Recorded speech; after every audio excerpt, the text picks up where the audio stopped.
Oh, it says we're streaming. Yeah, I found out the step I have to say not me. Anyway. All right, folks, here we are, episode 40 of the Team House. I can't believe we got to 40 already. I'm Jack Murphy here, I think a few screens over, depending on how your view is organized. You'll see co-host Dave Park, and you will also see our guest for tonight, Sergeant Major retired Mike Vining. Sergeant Major Vining is, honestly, you're one of my favorite veterans to interview. I've had that opportunity twice before, and it's always really a lot of fun. Sergeant Major Vining entered into U.S. Army basic training in 1968 and became an explosive ordnance disposal technician. He was deployed to Vietnam and received the Bronze Star in 1971. And in 1978, he volunteered for a new unit that was being formed. He became one of the original members of Delta Force. And when the unit was validated and stood up in 1980, Sergeant Major Vining was one of the participants in Operation Eagle Claw. This is the operation we're going to talk about the most tonight. I think the bulk of this stream will be talking about Eagle Claw because just on the 24th last week, we came up on the 40th anniversary of Eagle Claw. And that was a Delta Force mission to attempt to rescue 52 American hostages being held at the U.S. Embassy in Tehran. Now, Sergeant Major Vining went on to do much more in his career. He was also in Operation Urgent Fury, the invasion of Grenada. He went back to Delta Force, where he served as the Chief EOD Technician, the Research and Development Sergeant Major, and the Breaching Sergeant Major. And then he rounded out his career at JSOC as the Special Plans Sergeant Major. On top of that, as we were talking just before the stream started, Mike Vining is also an avid mountaineering and rock climbing enthusiast and spelunker. Just really so many amazing things that Mike has done in life. And we're really honored to have him here tonight. We can't possibly get to all of it, so we're really not going to try. We're going to try to focus on Eagle Claw since it is the 40th anniversary to hear about Mike's experience there and what the legacy is of that operation all these years later and the impact it had on special operations. And then we'll take some questions from the viewers. I think many of you will probably have questions for Sergeant Major Vining, so we'll try to get to as many of those as possible. So, Sergeant Major, thank you again for joining us tonight. Well, thanks, Jack, and thanks, Dave. Well, Eagle Claw, I guess it started on 4 November of 1979 when the U.S. Embassy in Tehran was taken over for the second time. And this time it was a more permanent takeover. I was with B Squadron, and we were out in Breckenridge, Colorado during this time, and we were on a ski trip, winter training, and skiing at Arapahoe, Keystone, Loveland at the time. And when we got the word that we need to get back to the unit. So we didn't know what was going on. So we got into Colorado Springs, took a flight out, landed at McCall, got picked up at Camp McCall, and got into the unit and was briefed that the U.S. Embassy was taking over, and we started the planning immediately to retake the embassy. We went into isolation up at Camp Perry, Virginia, a place called The Farm. It was also where the facilities that we stayed at was where some of the people that participated in the Bay of Pigs, the Cuban operation. Mm-hmm. That didn't go so well either. So we did the training there. We got the embassy layouts. We had a 3D model of the whole embassy compound, the buildings you could take apart. The agency built this model for us. It was like 10-foot by 10-foot model of the facility. Then every day we would go and lay out and use an engineer tape, the layout of the buildings and stuff like that, and go through the steps. And then we'd have to take the engineer tape down because of any Russian Soviet satellites that would come over. And that was most of the time we would do all of our training. We would sleep during the day, do our training at night. And so that was the start. Then we went out in December timeframe. We went up to Yuma Proving Grounds. They're out in a remote area where there's this hangar out there. And then we started working with the helicopters out there. Now, these were the RH-53 helicopters. And we had Navy crew that crewed these. The RH-53D helicopter is a Navy helicopter used for counter mining. And what they normally do is fly during daylight hours. They do a grid pattern search. They have some type of sensor that they drag in the water behind the helicopter to search for these mines. And so they just do grid patterns. So, and these are the crew and pilots that we had. They were not used to flying desert nighttime and with night vision goggles, and that was a totally new experience. Just to point out real quick, Mike, for some of our younger viewers, they're thinking, what about 160th, the Night Stalkers? What about all those cool helicopters? 1980, that unit did not exist. Those helicopters literally did not exist.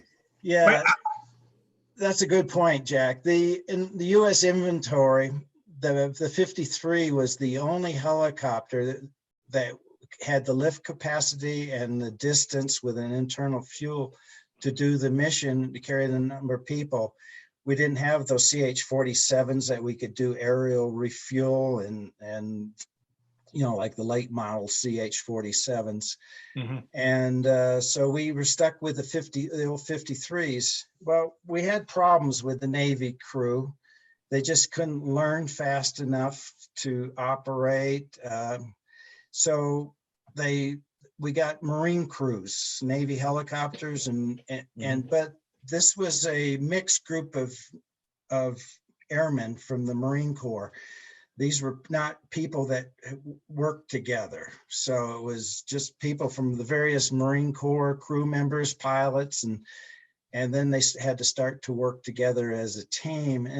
And we still always had problems with the 53s. They would, get lost. They wouldn't land where we wanted them to land, and just had difficulty with the 53s. And that was always been the issue we had. And a lot of times we'd be flying in the 53s, and it was just like, while they were learning, and we just felt like sandbags. We didn't really need to be in those 53s while they were learning how to fly at night with night vision goggles, but we were. And so then we went out to Fort Irwin. We did a rehearsal out at Fort Irwin with the aircraft, the MC-130s and we used the MC-130 E models. And we also did exercises out there at Nevada Test Site. We set up at Area 25, we set up a wall to simulate the embassy wall, and we would practice going over the wall. We would have ladders with ropes on them, and we would put the ladders up, throw the ropes over, then hand climb down the knotted ropes. And we did that every day. We'd put our kit on and practice going over, putting ladders up and going over the wall. We even had a wall built, and it's still there, in the old stockade on Butner Road at Fort Bragg. And every day we'd have to go over that wall. Could you talk a little bit about the kit you were wearing, and as far as rehearsals, what the projection was, that what your role would be, what building you were going to, what the actions on were? Because also I think it's interesting that like a lot of the kit was kind of custom designed for this operation. Yeah, well, our vests were, each of us made our own vest. I could sew, and we had a lot of people that could sew, and we would sew up our own vest, customize our vest to fit whatever kit we were carrying. We would have like everybody carried a 14-foot sling rope, nylon sling rope. So we basically, our uniform was blue jeans, civilian shirt, and then we all had a dyed green field jacket. We had American flag that we could expose, put on with Velcro when time came so that they would know that we were Americans. We had watch caps. We had, we grew beards, let our hair grow long, and that's kind of our uniform. And we would have to practice crawling with it on the floor so that we wouldn't make any noise. Everything had dummy cords tied to it so we wouldn't lose it. We had 3 elements. The Delta had, we had a white, red, and blue element.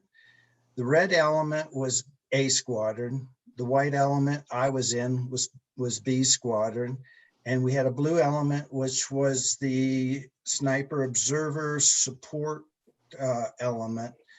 And then we divided up the different things. For the white element, one of our areas was the ambassador residence.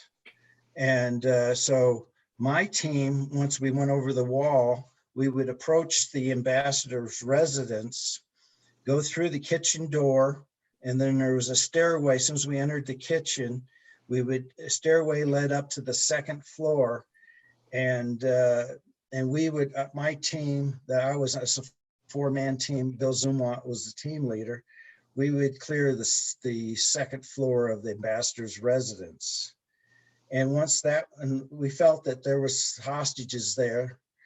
And then once that was cleared, Bill and I would go up to the roof of the ambassador's residence, and we had a like 120-foot nylon rope that we would throw over the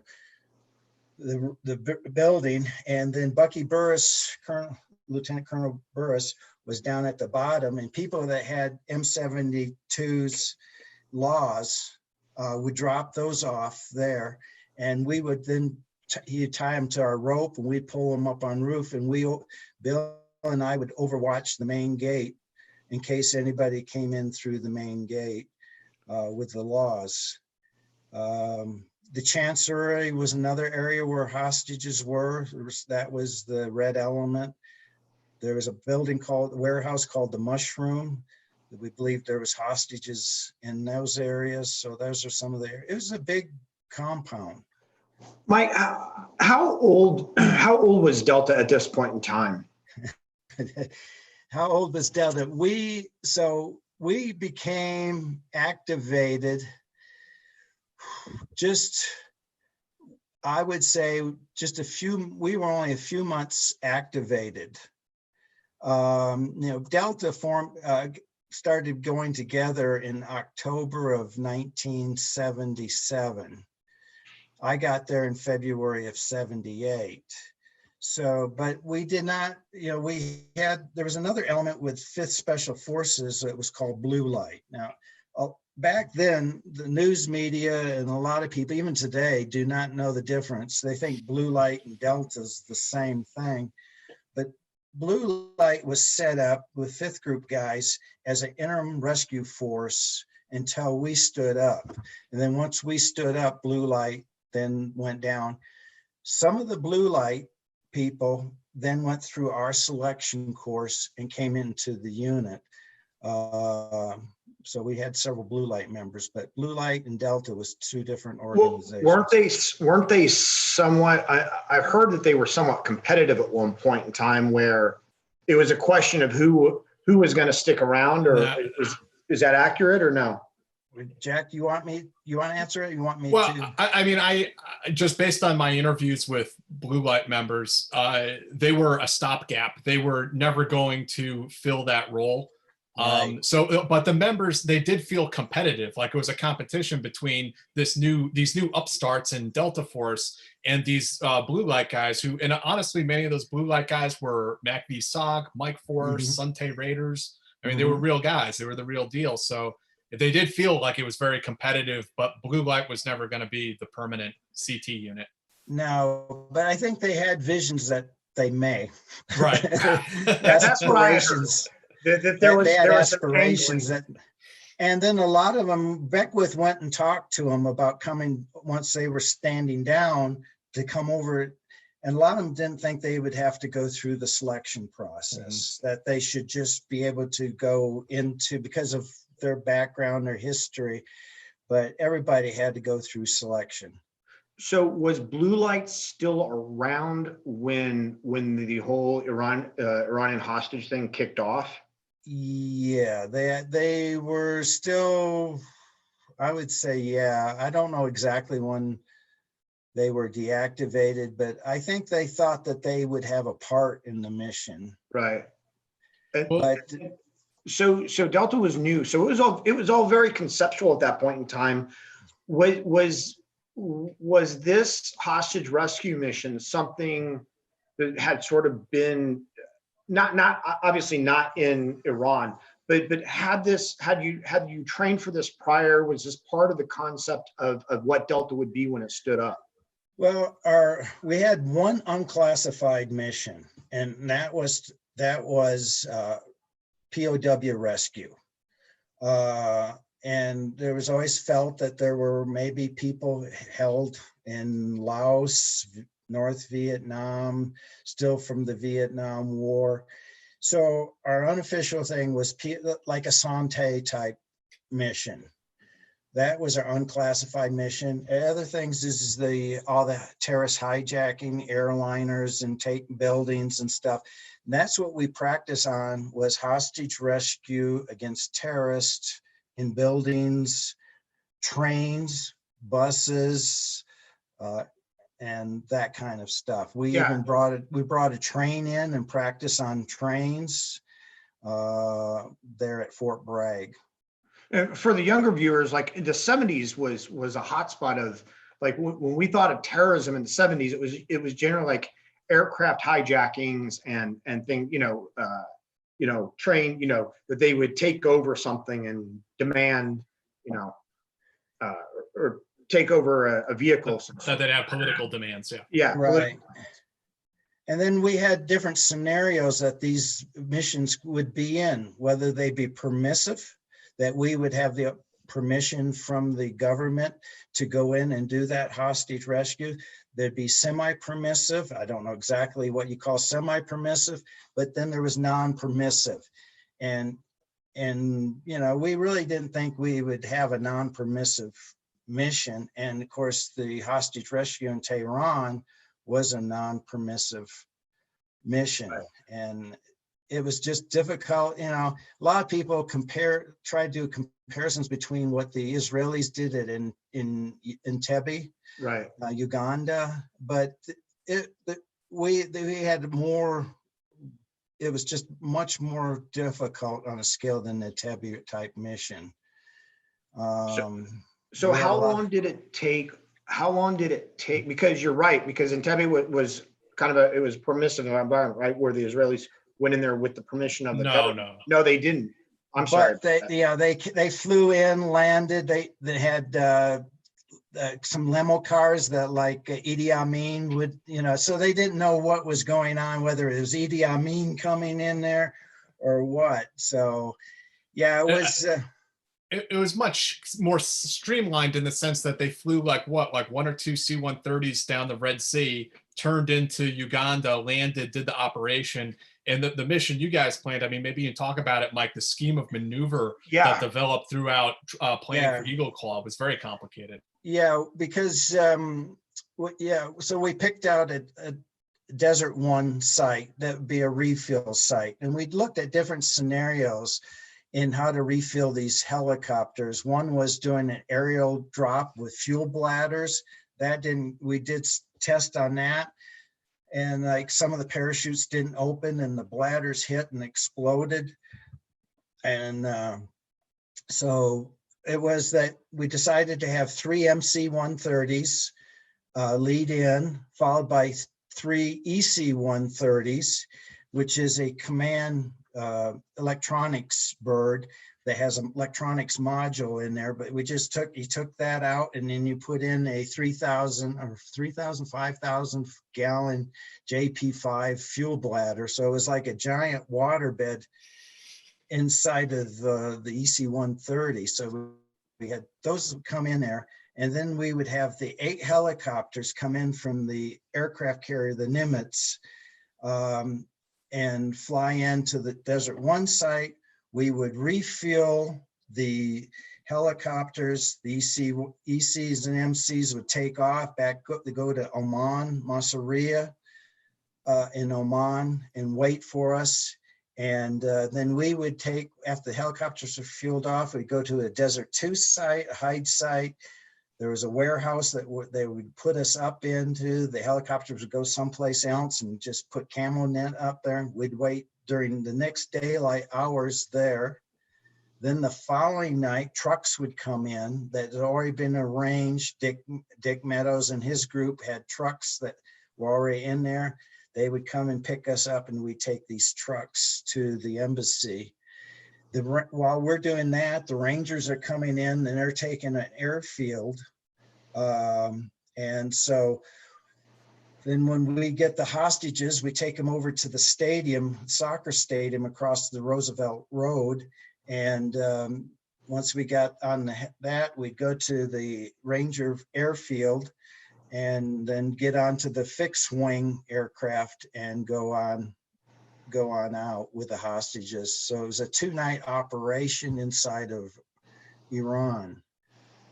And could you speak a little bit to the intelligence piece and how that developed as this operation went on? I mean, I think Wade Ishimoto was the chief intel officer for the unit at the time. But as I think we've also talked about in the past, there was a problem with getting reliable information out of Tehran. Yeah, well, the CIA people that were part of the embassy were trapped, were now hostages. We really didn't have any in-country assets that we were getting intelligence from because they were now hostages. So there was a lot of, that was a big lack of intelligence. That was a big failure. Another thing was the weather conditions at this time of year. I've experienced the dust storms, the habus, and but somehow, I don't know, that piece of the puzzle got really, the weather part got really explained to the weather conditions to the Marines and what to do if they run into a dust storm. So when we ran into the dust storm, I was on the lead MC-130. When we ran into the dust storm, the fixed wings all flew on top of the dust storm. We were going to fly low because there was Iran had some radar. We knew where their radar was. We was also worried about getting picked up by the Soviets, the Russians, and that they would tip off Iran that we were coming. So we were going to fly in low, nap of the earth, but dust storms obscure radar, and so what the helicopters should have done when they encountered the dust storm is just try to get above the dust storm and keep booking, but they just kept flying through that, and they flew through 2 dust storms, and that was pretty tough on them. And we did not have any communications with the helicopters because we were all radio silence, but we did have SATCOM radios, and the helicopters had secure SATCOM radios. But back then, in order for them to use the SATCOM, they would have had to land the helicopter, set the radio up, get the antenna, the right azimuth and angle, all that, and then talk to us. They did not have it mobile on the aircraft, so they did carry, I think a few of the helicopters did carry a SATCOM radio. Well, when you want me to go to Desert One and when we landed and seen all the headlights? I would, but I would also like to ask, of course, and this is a loaded question, Mike, was there ever a full mission rehearsal that brought all the elements together before you guys kicked off the mission in April? We never had a full mission rehearsal. One reason that I heard was because of operational security. We just did pieces of the mission, and that was probably a big failure. But there was never a full rehearsal with everything. Yeah, that was somebody's judgment call. Another little interesting sidebar that I don't think many people are aware of is that Dead A had a small presence also on the mission. Right, the Berlin detachment, Dead A. Beckwith just wanted our group to focus on the embassy. There was, there 3 others that were held over there at the Chancellery, the MFA. Yeah. And so that was given to Dead A people. And they were carrying MP5s, and we were all carrying Car 15s. So that piece was given to them. And they had some suppressed MP5s too. And so yeah, our mission was just focused on the embassy. So there was those other guys that were over there at the other place. And so then what happened when the unit got spun up and they said, this is going forward, and you guys launched, I think the first location was Egypt? Yeah, we flew into Wadi, Kenya, Egypt, which was an old Soviet base, had hangars for MiG aircraft, and it was in pretty bad shape. But we took it over, and so that was our staging area to get everybody flew into there. And then that'd be called your ISB, intermediate staging area. And our forward staging base was in Massaria, Oman. And it's an island, and the Brits had a air base on there that we took over or shared with the Brits. And then from there's where we launched. So we took C-141s to Massaria, and then from there we picked up our 130s. And so that was it. Then we launched. And when we got to Desert One, the Desert One site, there was headlights down on the road. This road was supposed to be a dirt road and it was a dirt road, that very little travel on it. And but then we saw headlights down below. So we actually had to circle a few times before we did land. And as soon as we landed, opened up the ramp and everything, here we see a pair of headlights coming down the road, and Beckwith says, stop. It was a bus, and says, stop that bus. So somebody fired a 40 millimeter in front of the bus, and the bus stopped. And the next thing you know, there's 44 Iranians on there. So we had 44 Iranian detainees. I just learned that everybody on that bus was actually related to each other. And I just learned this recently. It was like a family reunion? Yeah, that's what they were going to, is a family event.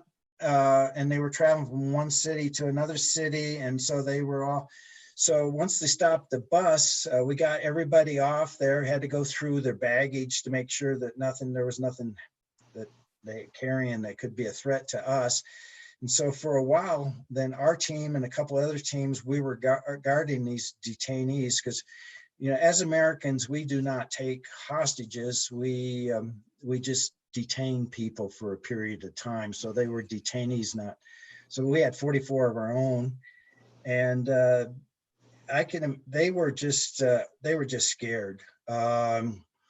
Aircraft were landing, people were walking by, and it just, to them, I don't know what they thought was happening. And then World War III.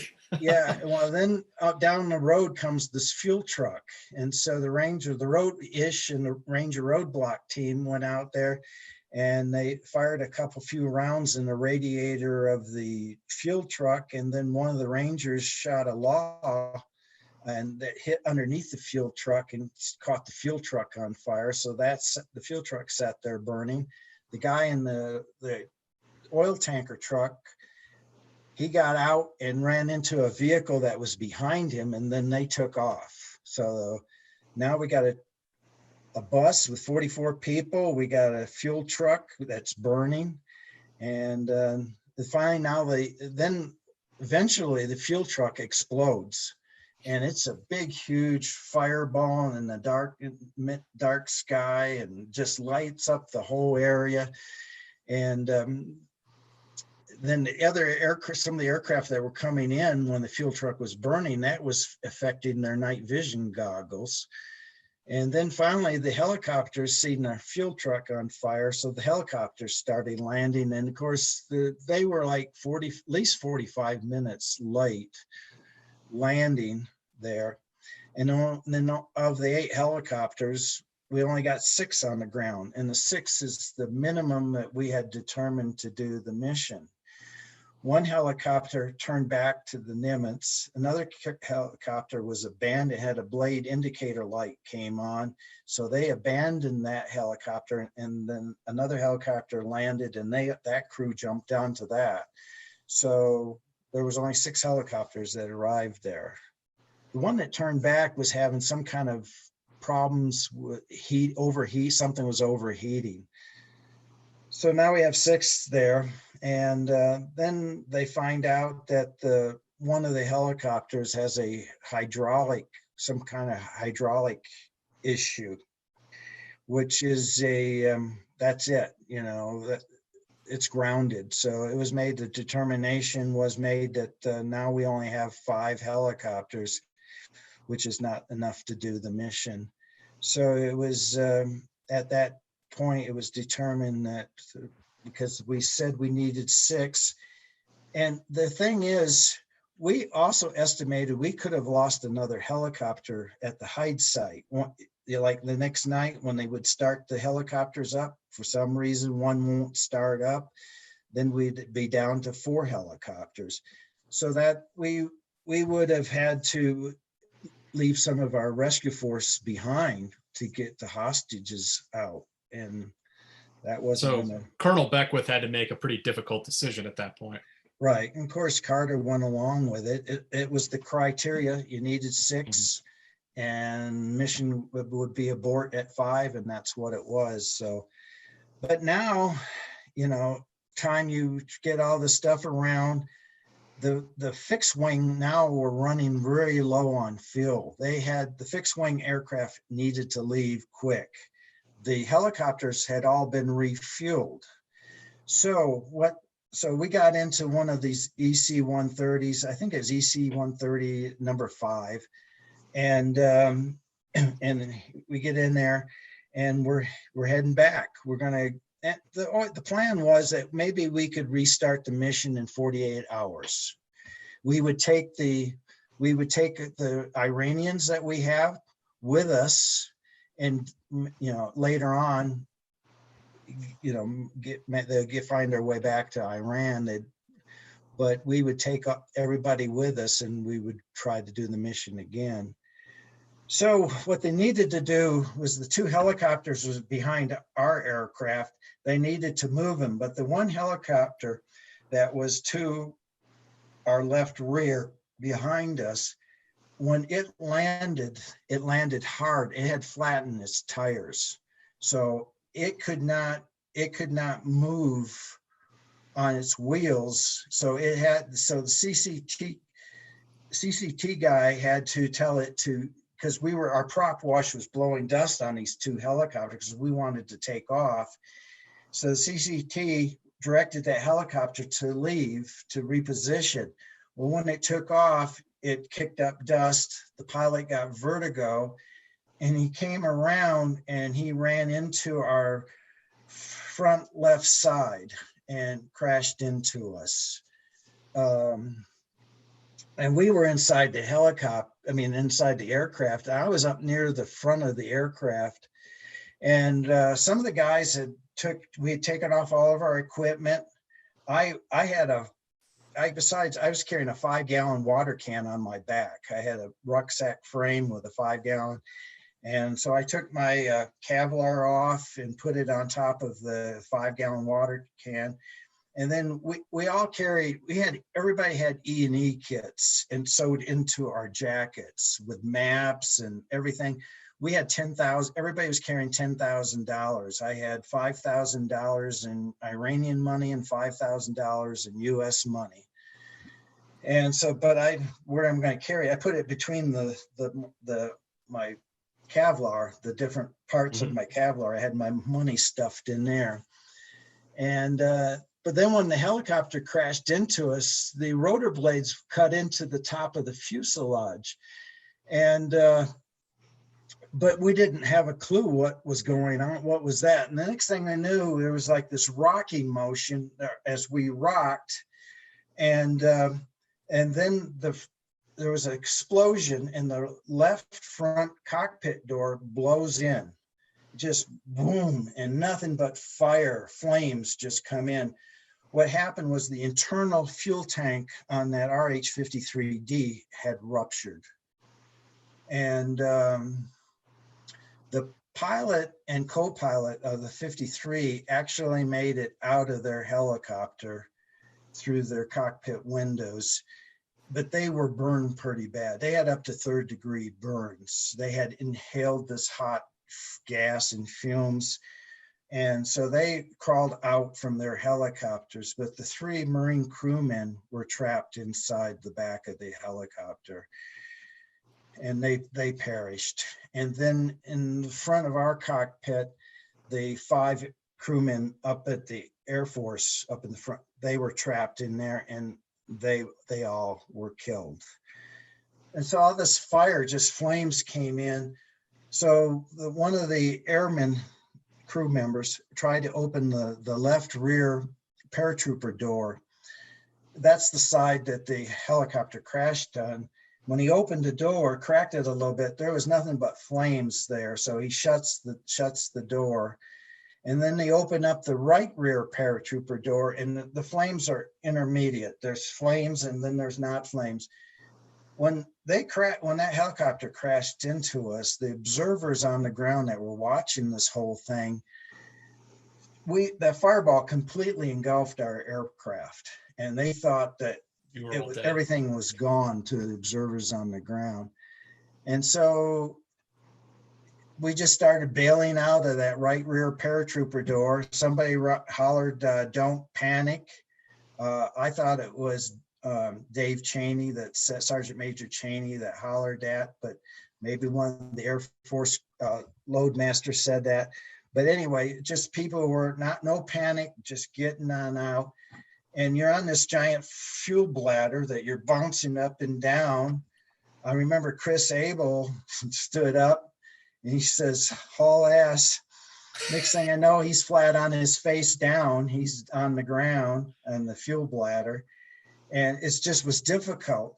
And then you could hear small arms start cooking off, just popping off inside the aircraft. And then when I didn't think I would make the door. I thought it was impossible. Because the flames are still coming towards you. Yeah, there's flames inside the aircraft and we're on a giant fuel bladder. And I said, "Oh God, is this how it's going to end?" You know, because I just thought that I only had seconds to live, that I didn't make the door. And then when I got to the door, I just dove out and rolled. There was some hot metal there, rolled on some hot metal and got onto my feet and just ran. I could hear hand grenades cooking off, the hand grenades, and then not getting very far. We had 6 red-eye missiles on board our aircraft, and the red-eye missiles were our air defense. If we were at Desert One and the Iranians came in and spotted us or whatever, we did have some red-eye missiles. It's the predecessor to the Stinger missile. Yeah. Sweet. And then those started cooking off and going out into the desert. These red-eye missiles started shooting off. And then the first aircraft I tried to get on, they waved me away. All the aircraft were moved because there was stuff flying through the air. So that all the aircraft were just trying to clear out away from the carnage here. And so eventually I got on another EC-130. And then there was the pilot for the Marine pilot was on the ramp of somebody had carried him and put him on the aircraft. And he was having difficulty breathing. He had a nylon cord around his neck that was burnt into his neck. I took the cord off his neck. And so I stayed with the pilot and worked with him off the 4-hour flight back to Oman, just trying to comfort him. You know, we did not have I don't know why we didn't have a medical pack on each aircraft. All they had was these little first aid things on the 130s that didn't have nothing but dressings and different other things. We needed we needed IVs, we needed morphine, we needed all this stuff. And every aircraft should have had a medical package on it because we're trained to use it. Prior to going to Delta, I had gone through EMT training. So I was nationally certified as an EMT, but we just didn't have any of this stuff. And then, so when we so the Det A guys actually were carrying morphine. So we got morphine from the Det A guys and we started injecting the pilot and the co-pilot with morphine and giving them water. I mean, they were burned. They got their, one of the Air Force guys said, take off his gloves because his hands were burnt. The pilot's hands were, I says, no, we're not taking off his gloves. Take off his gloves, his skin's coming off too.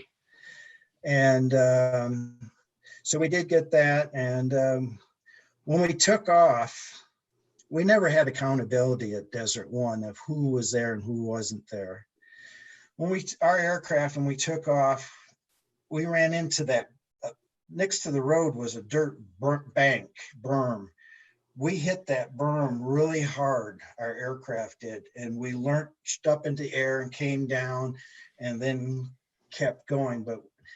And then once we got airborne, they came over and said over the speaker saying that we may have damaged our landing gear and we may not have any good landing gear when we get ready to land in Oman. And then when we get to flying and it's a 4-hour flight, we were flying for a little bit and they said, well, we may not have enough fuel to get back. We may have to ditch at sea. So I'm like, wow, what a night, you know? No landing gear. Now we're going to have to ditch at sea, but we made it back. And the landing gear did come out of the aircraft. Yeah, and the landing gear did come back out. Mike, did the guys, when obviously you guys didn't know what happened when everything started, did you think you were under attack? Like what was going through your mind when all that started off? Initially thought we got hit by something, but didn't know what, you know, like we might have got attacked. At first, being a helicopter running into us, that wasn't in our mind, wasn't in my mind that we got hit by a helicopter at first. But it soon became apparent that that's what happened.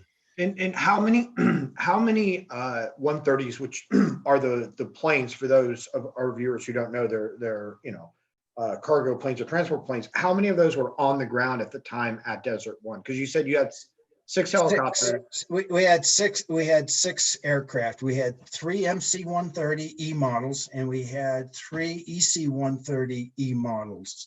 So we had 6 aircraft on the ground. And roughly how many personnel? I think our assault force was around 120 some people. Our totals, I don't know the numbers. All of B Squadron was on that helicopter, on that EC-130 that the helicopter ran into. And so we all made it out of there. the loadmaster made it. The loadmaster was burnt pretty bad, the Air Force loadmaster. A couple guys helped him out. He was kind of on fire. And Paul Lawrence was one of the people that helped him out of the aircraft. And I think he was the last person out of the aircraft, was the loadmaster. So now we have, 5 fixed wing on the ground, and immediately, I don't know why, but the helicopter crews abandoned their helicopters, and their rotors are running, everything. They abandoned them first thing and jumped in on the fixed wing. So all the helicopter crews got out of the helicopters, left them running, and got on the fixed wings. True. Yeah. I don't know why they did that. They had been refilled. They could have flew back to the aircraft carrier. Also, we provided each aircraft with a destruct charges. That we had an ammo can that had C4 thermite grenades. We had time fuse in there. So if a helicopter had to be abandoned, it was supposed to be destroyed. And none of those were destroyed, those helicopters. Now, the thought was that they might call some fixed wing off the Nimitz to come in there and destroy those helicopters. But they decided against bringing in the fixed wings. And then they had the helicopter crews, they had documents that they shouldn't have had on those helicopters.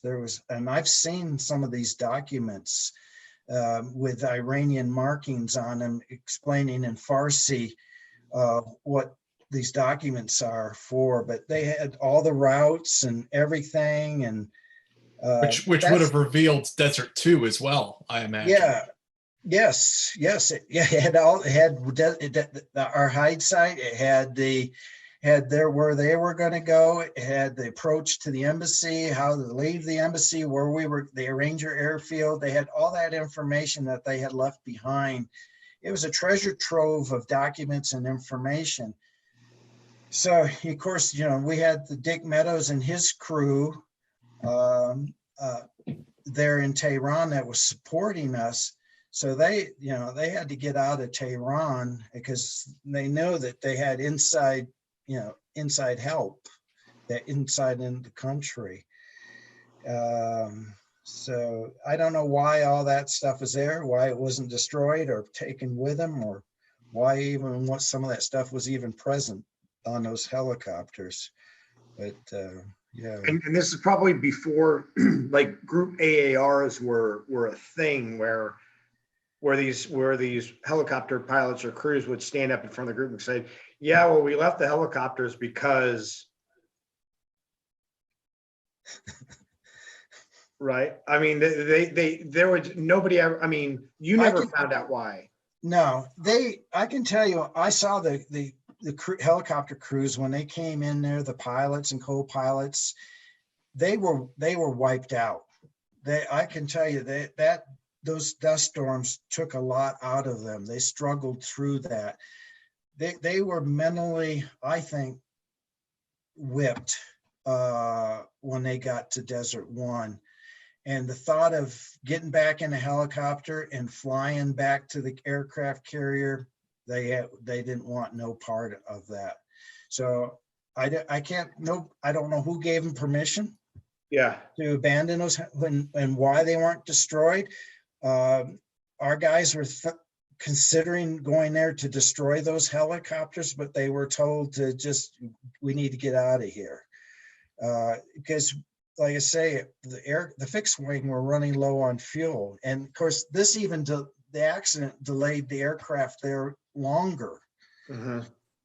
So there's one story that you had shared with me that is not in Colonel Beckwith's book, which would be kind of funny, except for the loss of life on the mission, where Colonel Colonel Beckwith is ordering people onto the back of the C-130, and then the crew chief and the plane are ordering them out. So they're all going in like a circle up the ramp and then out the side door and around as they get yelled at by two people. Yeah, that was in Oman. When we got to Oman, Okay.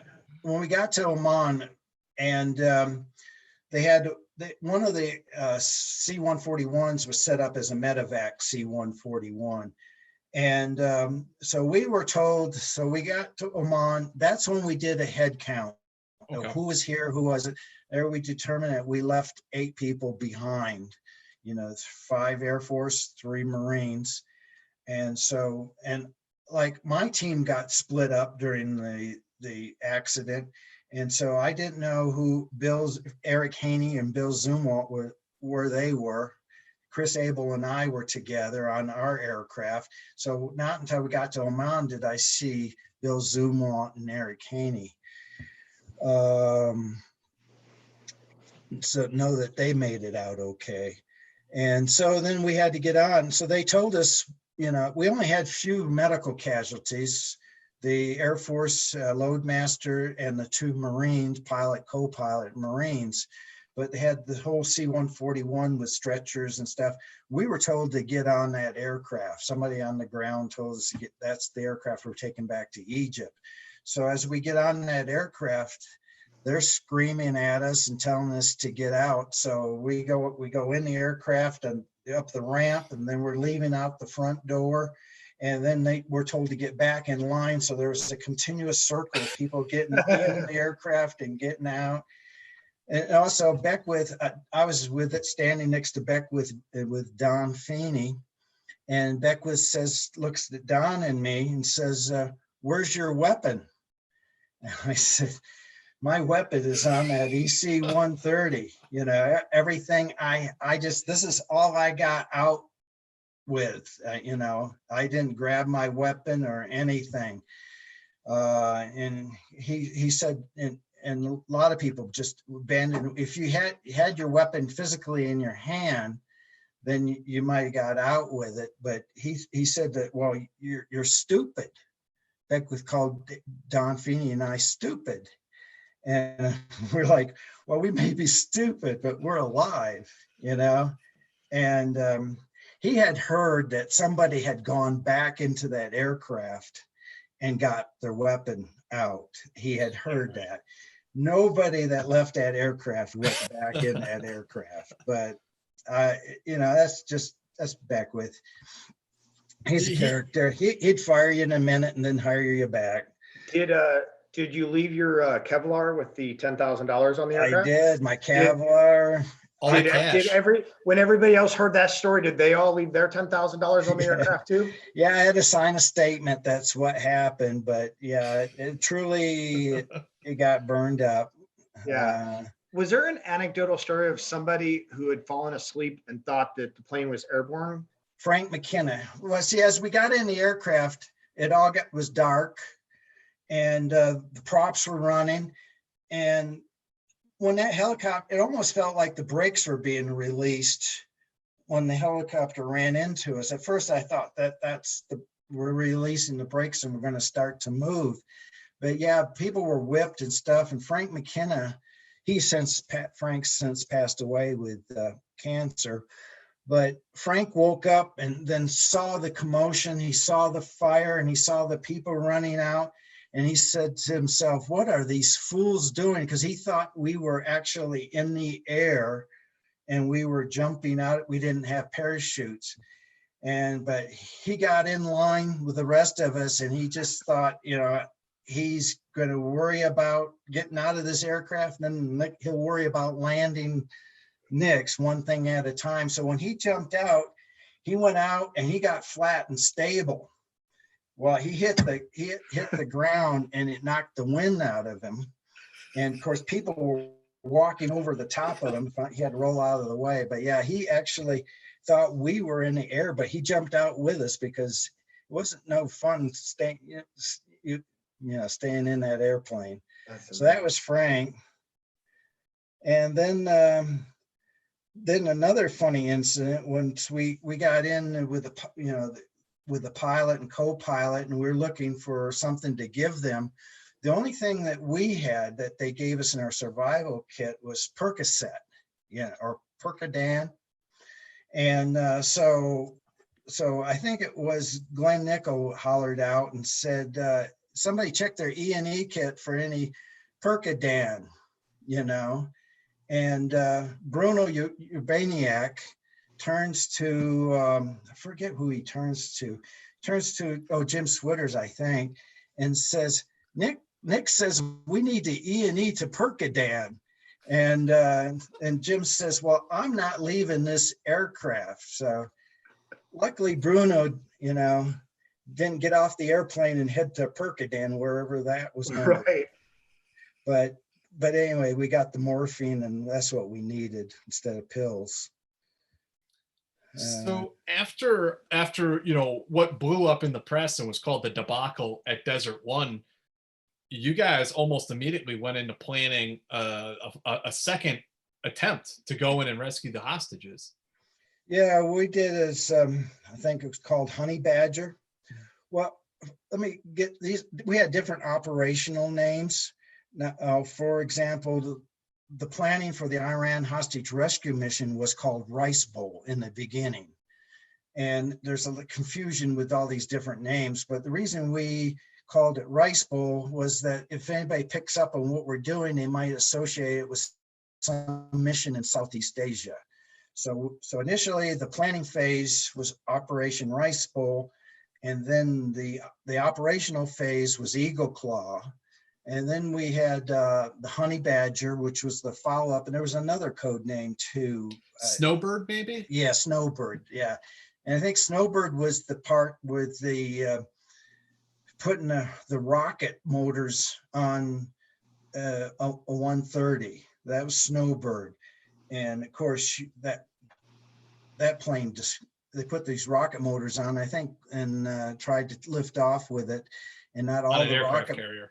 Yeah, not all the rocket motors fired, and that just completely destroyed that C-130. They had all the rocket motors on.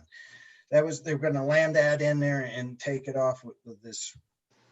That was one plan, but they took the hostages and took them and moved them out to different areas, different prisons, and we never had intelligence to do a second mission.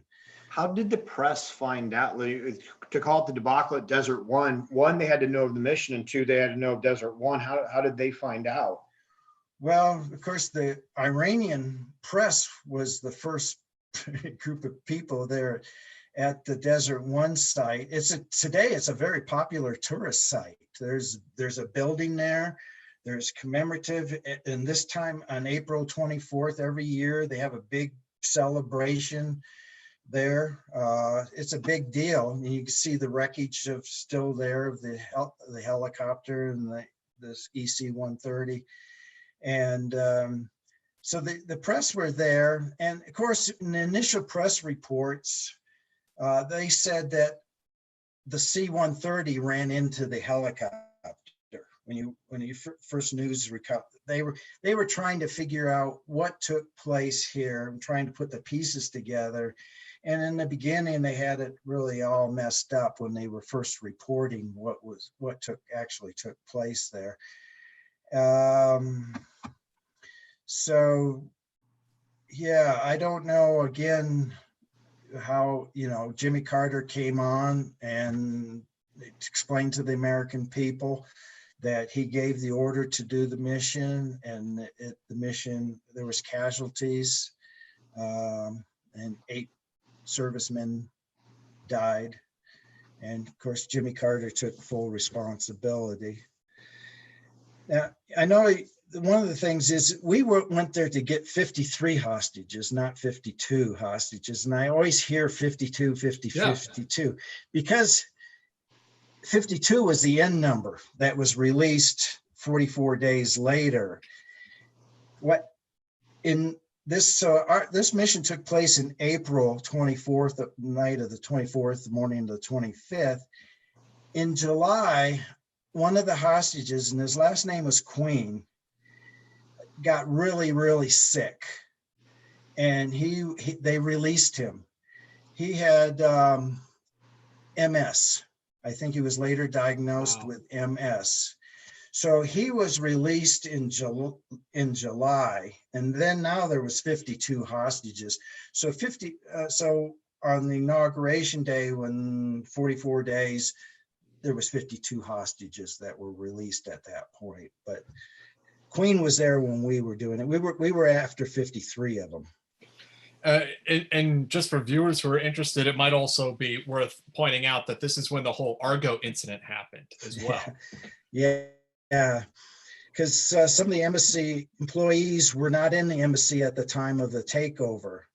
And so they had some safe houses, and eventually they sought help with the Canadian embassy. And then the Canadian embassy assisted in getting these others, that Americans out. What was it, 9 of them? 9 of them? 8 or 9. And it was Tony Mendez that went and got them out, I believe. Right. And the movie Argo is very accurate in that part of the mission. So at this time, Delta is kind of a fledgling organization. And I think that we'll probably go into like how this affected the whole JSOC idea and things like that. But obviously this was a pilot error that caused this, but were there any repercussions? I mean, did any of this fall on Delta immediately? Like, okay, so no, there was a Holloway Commission was formed up to investigate what happened, and they made a bunch of determination. It was mostly command and control, interoperability, be able to communicate with different forces, and to have a unified joint force that's trained together. So they came up with all these, some of the stuff that went wrong, by putting all these different organizations together. And so that was the genesis for the Joint Special Operations Command. So JSOC stood up on Pope Air Force Base, which adjoins Fort Bragg. And that's where JSOC formed up. And then 1992, I served in JSOC from 92 to 99. I was still assigned to Delta, but I was duty at JSOC. And so because of the mission, JSOC stood up to that was the Joint Counter-Terrorist organization.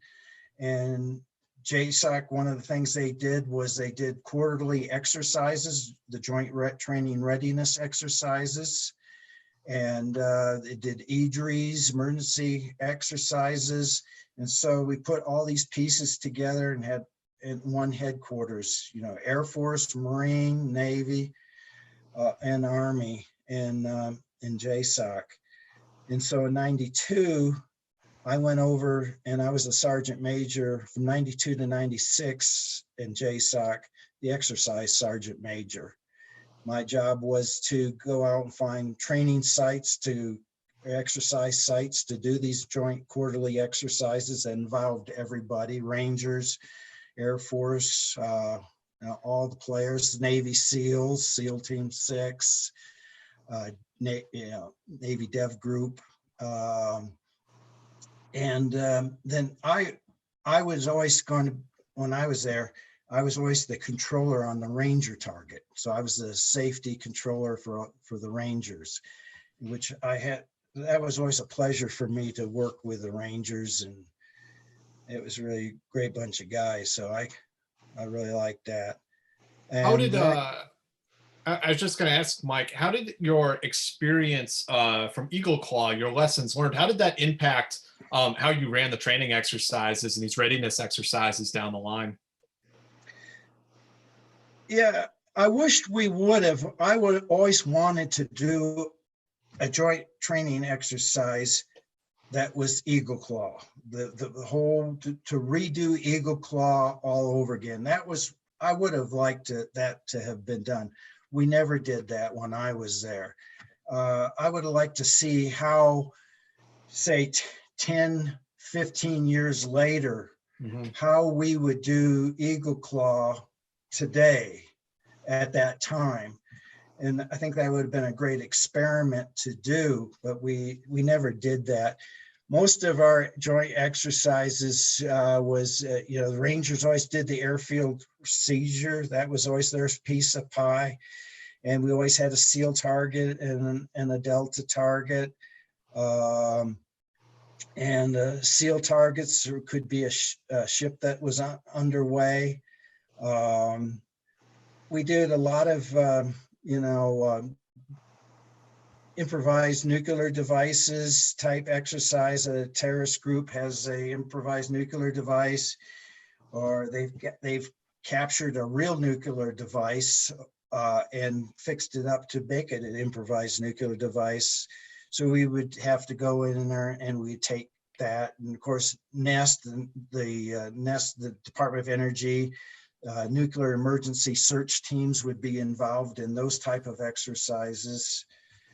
We did several, like Sundog was one of them. Mighty Derringer was another nest with a nuke type scenario. And we do, a biologic, we might be a chemical, biological facility that we have to take and destroy. So those were some of our JRXs. And this is 160th, the Special Aviation Wing was stood up around this After right? Eagle Claw, yeah, yes, the 160 Special Operations Air Regiment. Yeah, stood up. And was that? I mean, I don't know because you aren't Air Wing, but was that a competitive thing for the Army to get? What I mean,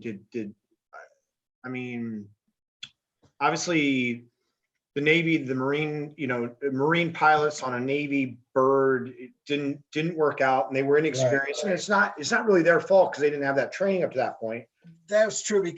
Navy 53s are different than Marine 53s, and when you have if you're in a Marine 53 and you have a blade indicator malfunction light come on, they have nitrogen in the rotors and the blades. And if there's a crack, the nitrogen leaks out.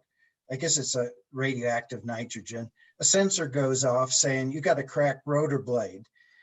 Marine helicopters, you got to land that, immediately land that helicopter if the blade indicates. Not so, I guess, with the Navy ones. You could still fly the Navy ones with a blade indicator. That's what I've been told. And so how did the Army, was it ever competitive, or do you know how the Army got the gig? Or was it just because it was the Army working with a primarily Army? You have the SEALs, but it's primarily Delta and Rangers. I think they looked at the CH-47s and figured that they could modify the CH-47s, make them air refuelable, make them so that they have a larger carrying capacity, cover a greater distance. So, only the Army was flying CH-47. So I think it was mainly, I would think it was aircraft driven. And then of course, and after that, Blackhawks came online and so we used Blackhawks for the first time in Grenada. And that's another story. We went in with 6 Blackhawk helicopters there at Richmond Hill Prison. And I tell you, we lost one of our, helicopter number 4 was shot down. But had those been 6 Huey helicopters there in Grenada, all 6 of those helicopters we would have crashed all 6 helicopters, because they shot us up pretty bad.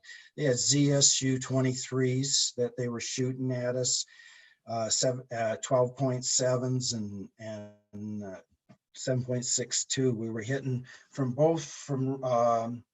the Fort Frederick that was shooting to us at Richmond Hill Prison, and then the people came out from the prison and were shooting up at the bottom of our helicopters, and bullets were going through our helicopters.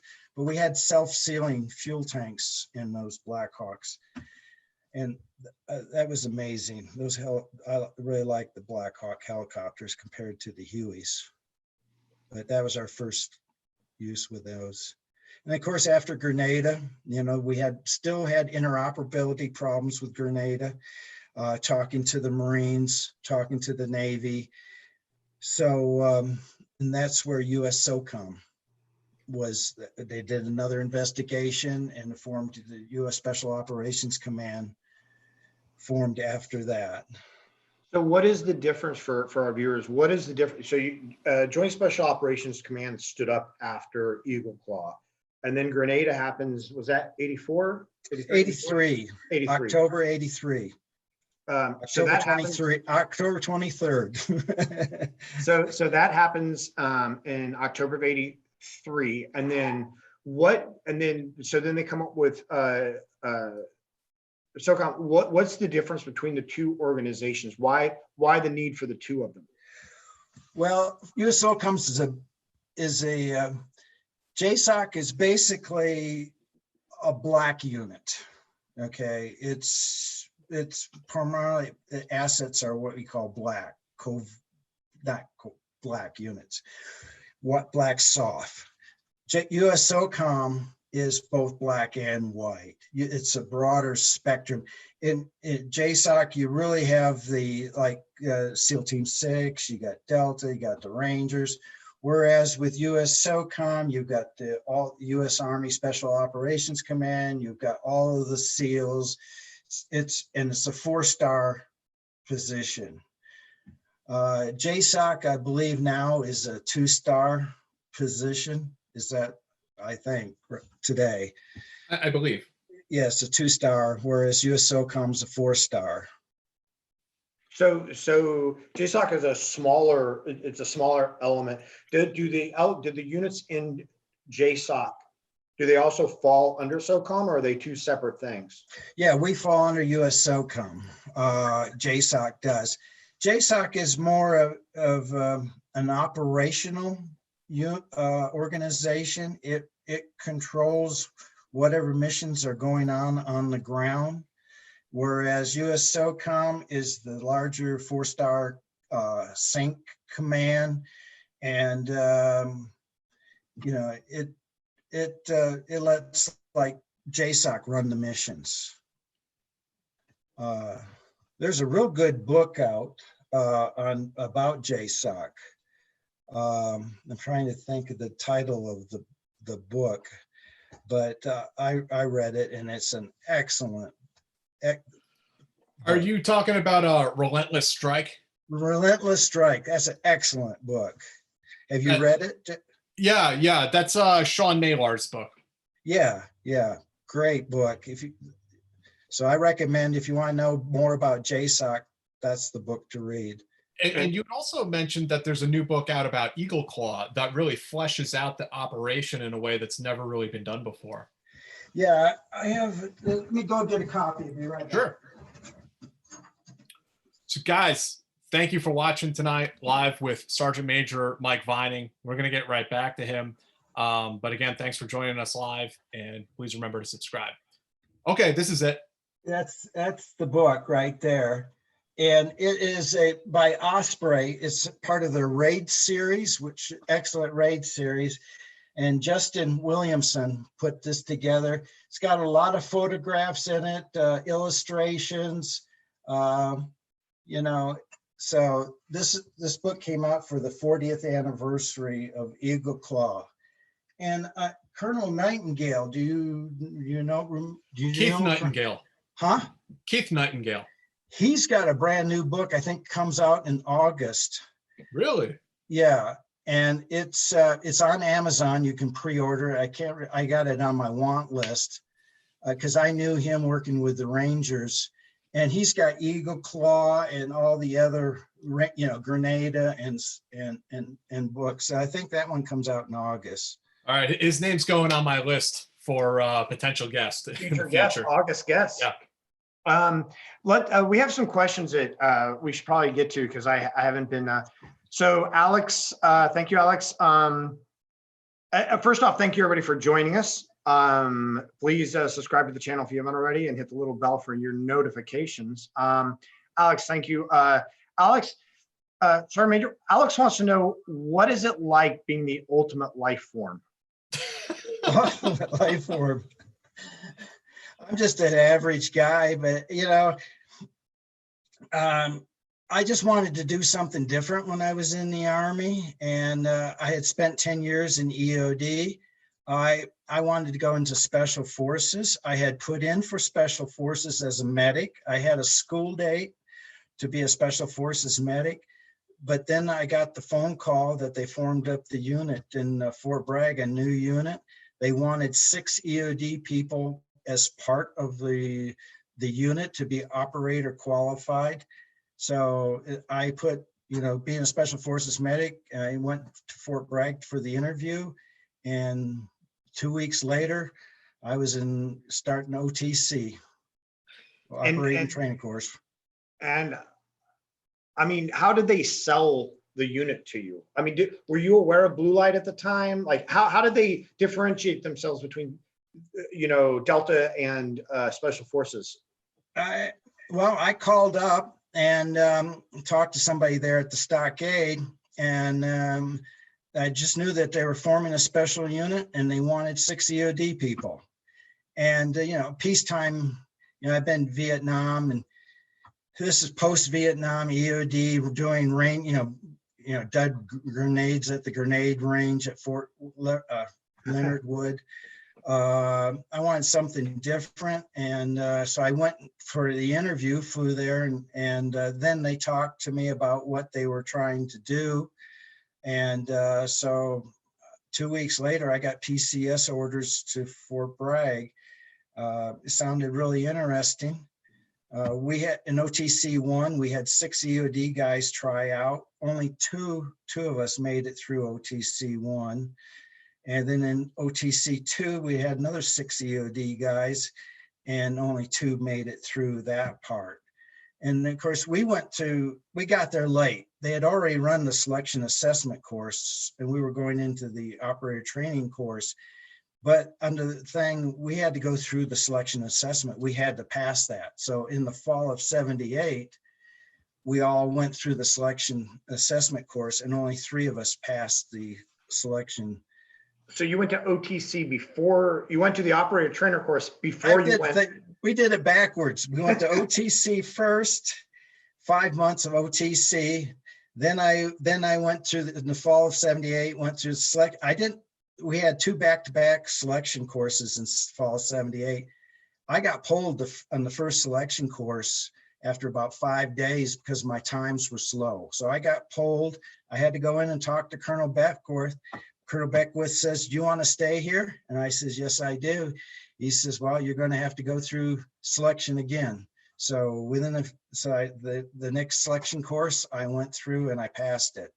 Wow.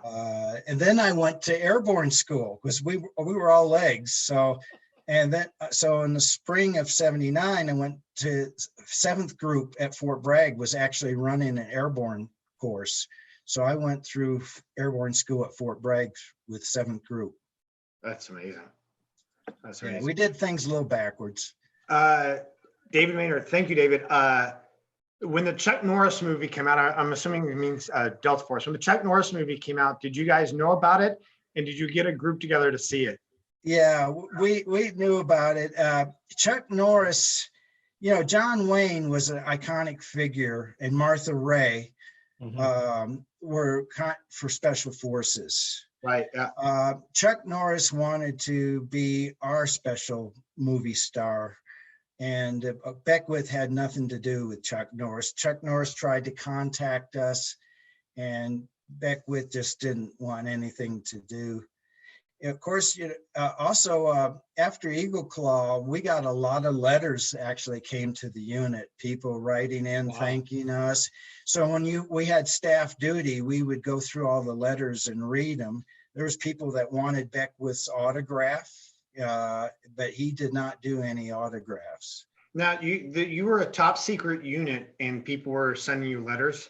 Yeah, public I ones? don't know how they addressed them, but we had a regular post office box there at Fort Bragg, and so we get all these letters, and we would read them when we had staff duty at night. That's pretty cool, though. So you had John Wayne as the iconic SF guy. Then Chuck Norris wanted to be the Delta guy, and then we had Nicolas Cage as the Ranger in Air America, or not Air America, but Con Air. Uh-huh.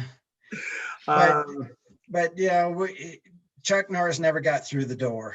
no. So was the movie not well received? It was pretty hokey. It had nothing to do with Eagle Claw. It had more like, there was some plane hijacking, some hostages, but it was entertaining. Yeah. Matt, thank you very much. Zach, thank you very much. They just donated with no questions, I don't think. And then Jonathan W. Did Mike know Ronnie Strahan? Strahan. Yeah, the name sounds familiar. He's Jonathan's cousin. Yeah, the name sounds very familiar, but I can't say how I can place him. DJ, thank you very much for a $20 donation. Sergeant, thank you for sharing your experience. Is there anything you can share about the rumors about a possible Laos mission for MIAs in the early 1980s? Command Sergeant Major Haney mentioned it in his book as after concurrent with Desert One. Yeah, that was always, we always had that mission. We had a planning cell for the POW. If we ever found in Southeast Asia, any of our POWs were still being held for whatever reason, because they may not have been, we felt that they may not have been considered POWs. If they had committed a crime, then they would be charged, say they killed a guard or something like that, then you lose your POW status and you're a criminal, or whatever, for whatever reason. So we always had a cell that was looking into, I was never part of that planning cell, but we had several of these planning cells for all different kinds. And our unit, only a small number of people would be privy to any of these operations. You'd be read into the program, and then when you left the program, you have to be read out. But as far as, because who was that? The ex-Special Forces guy, Bo Gritz. Bo Gritz. Yeah. I don't think we ever got anywhere.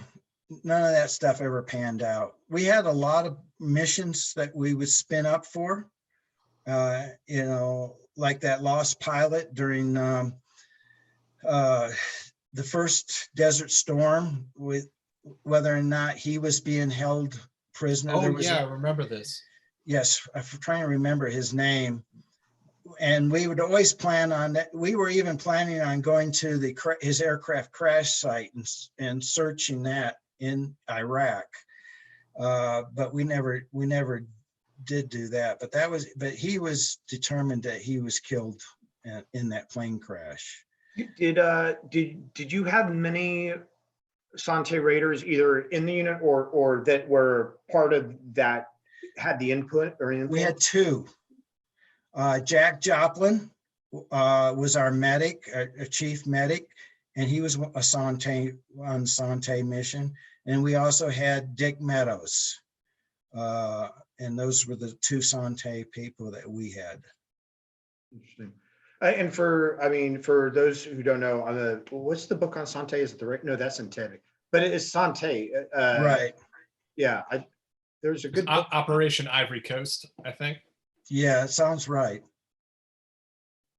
Yeah. So about the Sante raid, and there's also a book out that I just became aware of about JSOC planning a potential POW rescue mission in Laos for POWs from the Vietnam War. Mm-hmm. And I ordered it. I haven't read it yet, but I Okay. guess I'll I'll get back to you with if there's anything in there that's useful. Ian, thank you very much. Thanks so much, Sergeant Major, for sharing your experience with us. We truly appreciate it. Hopefully you understand GWAT humor. Here goes. Could you beat Chuck Norris in a fight? Because we think yes. Nah, I don't think so. I think he's got more moves than I got. I'm a demo guy. You know, if it has to do with explosives, that's it. I could out demo Chuck Norris with explosives. I know. So there you go. Chester Brown, thank you very much. And he's just said, thank you guys for your service. Gordon Bradbury, thank you. Good day. It's an Australian donation. So he starts out with, good day? Who can do good day? Good day, mate. Good day, mate. All right. I just know, look at the size of that goanna. Anyway. Goanna. Did you get any TDY trips to Hereford, UK, or down to Perth, Australia for some decent Aussie beer? Yeah, Hereford. I've been to Hereford several times working with the SAS. I did a lot of stuff. The first time I climbed Mount Denali, Mount McKinley at the time, Denali today, was with 9 guys from the SAS. They invited a couple of us Americans to go with them from Delta. I was the only one. So the first time I climbed it in 1990 was with 9 Brits from the 22 SAS. I've worked with the New Zealand SAS, been to New Zealand twice working with them when I was in. They used to have an exercise every other year called Gone for One.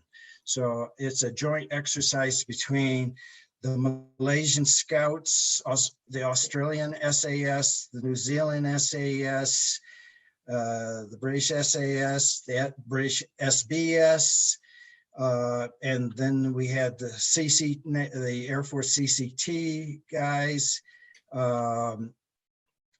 and you had the SEALs and Special Forces, Delta, so we used to have those exercises, and so I went on one of those in New Zealand and worked with the New Zealand SAS and did some climbing with the New Zealand SAS down in the South Island. Did mountain training. When I was in B Squadron, we had different teams in B Squadron. I was on assault troop, but we had like mobility troop, air troop, water troop, mountain troop. And so I was on a mountain team in Delta. And so we did mountain training all the time. So we were doing skiing when Eagle Claw happened. I was out when Grenada happened. I was out rock climbing at Leavenworth, Washington, doing rock climbing when we got called back for Grenada. So, did you what were the similarities and differences between Delta, the Australian SAS, and the British SAS? I really don't know too much what the difference between the two Australian and British SAS. They all have their selection and assessment things, but the New Zealand SAS guys, a lot of them, great majority of them were of Maori descent. They did really well for selection assessment. And they did, of course, the British SAS does it in the Beacon Hills. We copied everything from the Brits. Delta did from the SBS. During OTC1, we had instructors from the SAS teaching us how to shoot and a lot of things. And so our selection assessment was modeled under theirs. The New Zealand SAS, they do it more in the North Island and more of the tropic swampy areas and stuff like that. But I was really impressed with the New Zealand SAS guys that I worked with. Fascinating. Oh, and since you have been to Hereford, can you answer the universal question of what color is the boathouse? What color is the what? The boathouse. I don't know. Never mind.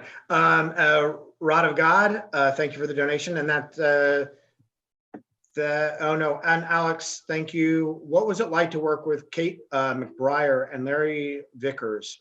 What does Delta do better than other spec ops units in the U.S. or any other military? Yeah, I knew Larry Vickers. And who was the other one? Katie was in blue light, so I don't think Katie they McBriar. didn't cross paths. Yeah. Oh, okay. I know Larry Vickers. What we do different, we work closely with the SEAL Team 6. In two areas that we work closely with our sniper observers cross-train with both units, and our breachers. And so I was a breacher. I was EOD, but I was also a master breacher in Delta. And I was, for a while, for many years, I was in charge of the breaching R&D research. And when we did a breaching trip, research trip, whether it was SEAL Team 6 was doing it, Delta was doing it, or the FBI hostage rescue team was doing it, all three of us worked together. So if I did a breaching R&D trip of how to get through, I'm looking at getting through some concrete walls with rebar and stuff like that, coming ways to defeat that, then the SEAL Team 6 breachers and the HRT breachers would be on the same trip. So we cross-trained in those areas really well. SEAL Team 6 guys, their forte is, all the water ops, and operating close to the shore, and and of course our stuff's more inland stuff, but we did have water teams, and we did a little bit of water stuff, but we just have our own niche.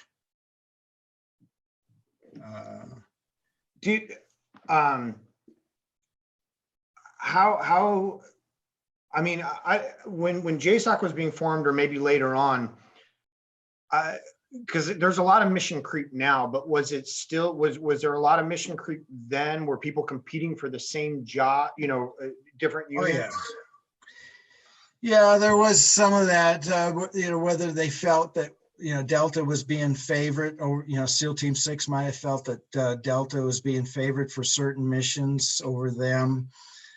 But we all had our special thing, and so you put the right unit to do the mission. And if it was more of how we were trained, we would never think of trying to do a maritime mission or trying to board some cruise ship that was cruising, at 14, 15 knots, and try to board on a cruise ship.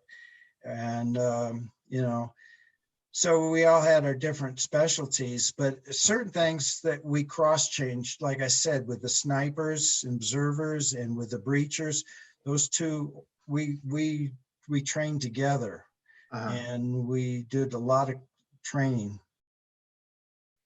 So Mike, before we move on, and I don't know if there'll be a few more questions, but I definitely wanted to get in there. Going back to Eagle Claw, now that we've come up on 40 years, what do you think the legacy of that mission is all these years later? Both for special operations and maybe for you and, your fellow operators personally, when you look back on it? Well, it was, we felt confident in Eagle Claw, our part of the mission. We knew if we could get to the embassy, we would be successful. We trained so hard in that. I even would dream about it at night when I was asleep, going through and up that stairs and, on the second floor and searching the rooms. So it was real disappointing when we knew we could be successful and we never got a chance to do what we were trained to do. But the legacy, of course, was there was a lot of, we had a lot of issues, a lot of problems. And of course, we already talked about JSOC being formed to solve some of those joint issues that we had, interoperability issues. And then, of course, after Grenada, we had US SOCOM. And so, when Desert Storm came out, we were given the Scud hunting mission in Western Iraq, along with the British SAS. So we divided the pie up between them and us to do the Scud hunting. We were not very successful in finding the Scuds and having them taken out, but just our presence there on the ground really prevented them from exposing those Scud launchers. We were afraid, we wanted to keep Israel out of the conflict, and if they would have launched a couple of Scuds and hit Israel, then Israel got in there, and that would have made things messy. But I think we did pretty good. We had an accident. Helicopter crashed into just outside the airfield. We were at a place in Saudi Arabia called RR. It had a small hill, about the only hill around, and it was visibility was really poor. The helicopter came in. It was medevacing one of our guys, Sergeant Major Pat Hurley, had injured his back. And so we had 2 Delta medics on that flight, Otto Clark and Rodriguez. And the helicopter ran into the mountain, and everybody on that mission on that helicopter died. I had to go in and clean up all the ammo they had on that helicopter and destroy it. But then now, after that, probably the next mission we had was Haiti. Mm-hmm. And we operated off the aircraft carrier USS America, CV-66. And so that was the Joint Task Force headquarters. We had 2-star General Peter Shoemaker was the commander of the thing, and we were going to invade Haiti and reestablish the government in Haiti. So we had 2 teams of SEAL Team 6 on board on the aircraft carrier. We had a whole battalion of Rangers from 1 battalion on board, a company from another battalion, and a platoon, I think, from a 3rd battalion on that aircraft carrier. And we had, of course, Task Force 160 on there. And so I was the senior enlisted advisor. I was a senior ranking person enlisted on the aircraft carrier for the Joint Task Force. And that was interesting. We spent 44 days on the aircraft carrier operating off that. Of course, that we did not have to do a forceful seizure of Haiti. Former President Jimmy Carter, I'm trying to think who else was involved. Was it Colin Powell was involved? Anyway, they convinced the government that for a peaceful, they would go to exile someplace and reinstate the government. And so that went pretty well. That was the first time we operated on a float forward support base on USA. And there was a lot of lessons learned to operate on the aircraft carrier. And that was in 1994. In my opinion, we should have been operating on an aircraft carrier during Somalia in 93. We should not have been at that air base in Somalia. And that was a big mistake, because every move we made operating off that we were watched. And we should have been offshore and been flying missions in from offshore. And but that's a lesson learned. Well, when you said there were a lot of lessons learned working off an aircraft carrier or floating forward operating base, like what are some examples of those lessons learned? Well, we were like an air wing, the air component on the aircraft carrier. So when we had to provide, I had to provide 24 KPs for the for the galleys there on the ship. I had 24 hours ship, 24 hours, 7 days a week. I had to have 24 of our guys. So the Rangers came to me, and every day I'd have 2 meetings. I take all the senior enlisted from all of the JSOC elements and all the ship's chiefs from the different compartments on the chief. And twice a day we would have a meeting, and we would iron out all the problems that we would have. And so the Rangers said that they would provide the KPs if I didn't assign them any other details on the ship. So the Rangers took over that. We had to do underway unreps on the ship. So the SEALs said that they would do all the unreps. They would have to move the cargo from the hangar bays to wherever they needed to go into stores. And so I had the SEALs do that. So everybody stepped up their part, but we had to work out laundry issues because we've spent 44 days on the ship. So we had laundry issues, we had library issues, we had the weight room, the gym. Our guys were actually breaking the gym equipment. And, the only difference between a prison gym and an aircraft carrier gym is the prison gym is a better gym than the aircraft carrier gym, because our guys kept breaking all the gym equipment. So I told this guy, I says, you give me a list of all broken equipment, what parts you need, and I'll get them to you.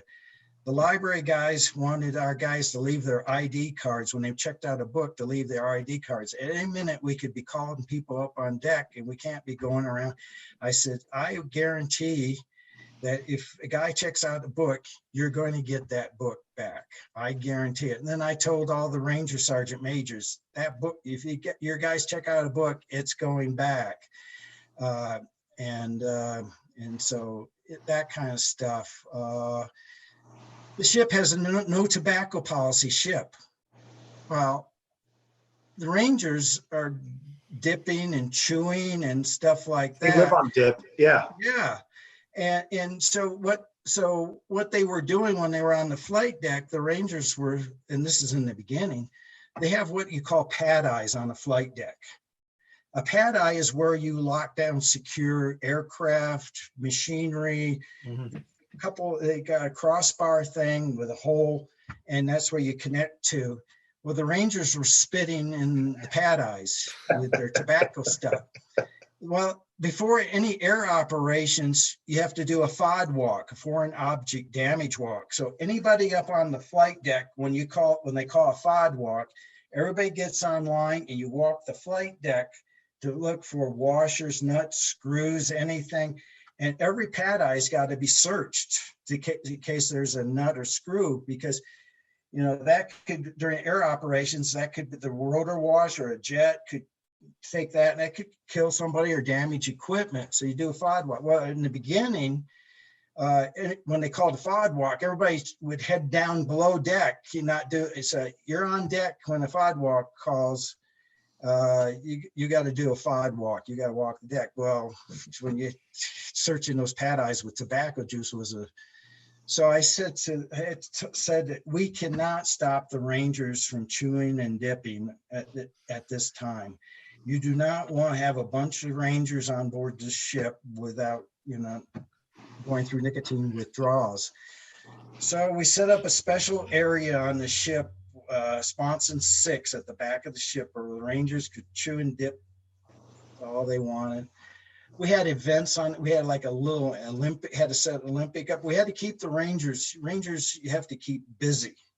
Otherwise they just get into trouble. So we had different things to keep Rangers busy, different things like a scavenger hunt type thing.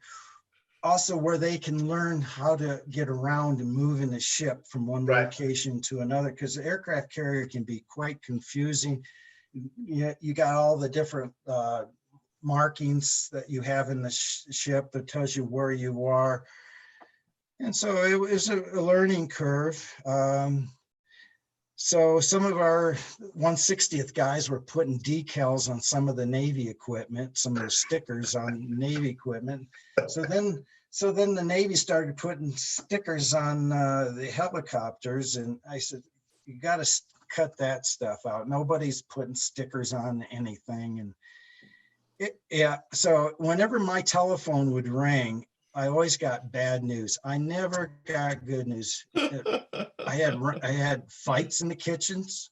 Some cook E2 telling a range spec 4 ranger to do something, and that ranger wasn't going to do it. And next thing you know, they start fighting. How did the Army, especially Rangers and young privates, how did they adjust to Navy culture? Because it's very different. You know, like the officers in the Army and the officers in the Navy on board a ship, it's a different culture. Yeah, it is. It was problems, but we got a lot of them sorted out. It was a big learning curve. Then we had to figure out laundry. You know, we'd sign people to go down to the ship's laundry and do the laundry for your group and stuff like that. I did every detail on the ship. I went down and did laundry, so I knew how the process went, so that I could be able to say, okay, you know, I did it, so you guys can do it. Yeah, the Rangers were good. You just got to keep them busy, and that's the biggest thing. It's all about rank on a ship. Like, you know, if you were like the ship store, for example, there's only so many people allowed in a ship store. I don't know, maybe 3 people can go in a ship store, and everybody waits outside the ship store in a line, except for if you're a chief. If you're, you know, E7 or above, you don't have to wait in line. You can go and up there. So we were all standing out there. I mean, this is SEAL team. This is myself, bunch of SEAL Team 6 guys. Everybody standing out there is E7 or above. And this Navy chief tries to cut in front of us, and he said, hey, you know, get in the back of the line. And the guy says, you know, we're not wearing rank. And the guy says, chiefs can cut in front of the line. We're all chiefs here. Yeah. Get in the back of the line. Well, because not only are they wearing their rank, but they're wearing a different uniform. Yeah. Than everybody else. Yeah, it was interesting. I spent a lot of time with the ship's captain. We would actually, him and I would get out when there's no air ops going on. We'd walk the flight deck and just talk with the ship's captain. I dined with the ship's captain several times. Got to really know him. And at the end of when this thing was done, so what we did was we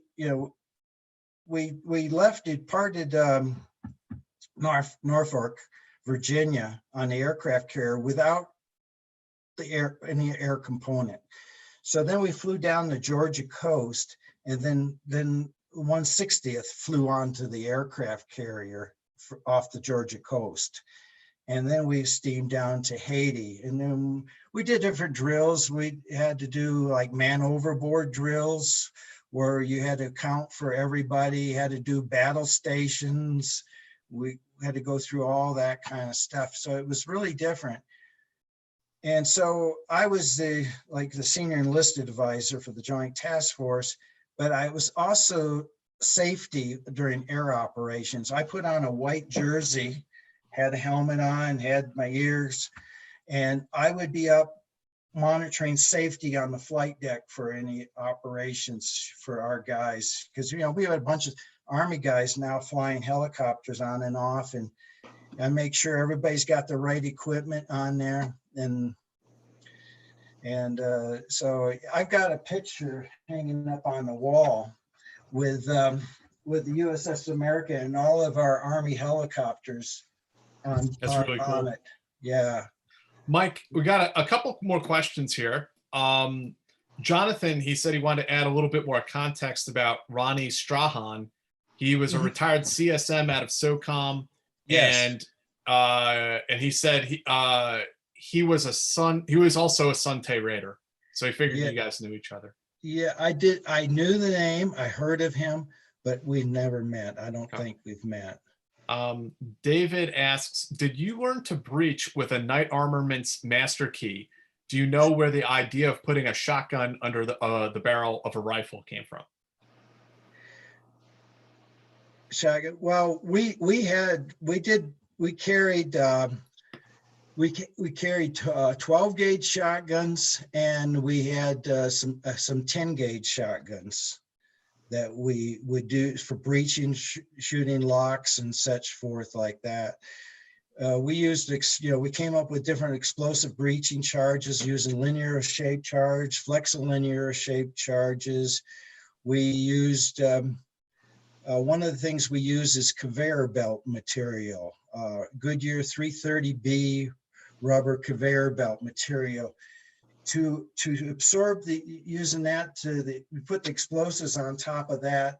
The explosives then compresses the rubber. It distributes the force evenly out. And we would do different charges like a platter charge. Well, yeah, but like a strip charge. Yeah, but using conveyor belt rubber. Yeah. And did you come up with that because like just applying the whatever it was, C4, C2, whatever you guys using would blow through the door. So you came up with the idea of using the strip, the rubber as a strip charge. Yeah, it's more of a kinetic thing. It distributes the force out evenly. If sometimes there's like maybe metal and reinforcing underneath that metal. Well, otherwise you put explosives on top, it's just going to punch through that. Right. But using a medium such as the conveyor belt rubber, and we found out that was the best kind of rubber, is the Goodyear 330B. It had 3 layers of nylon cord through it.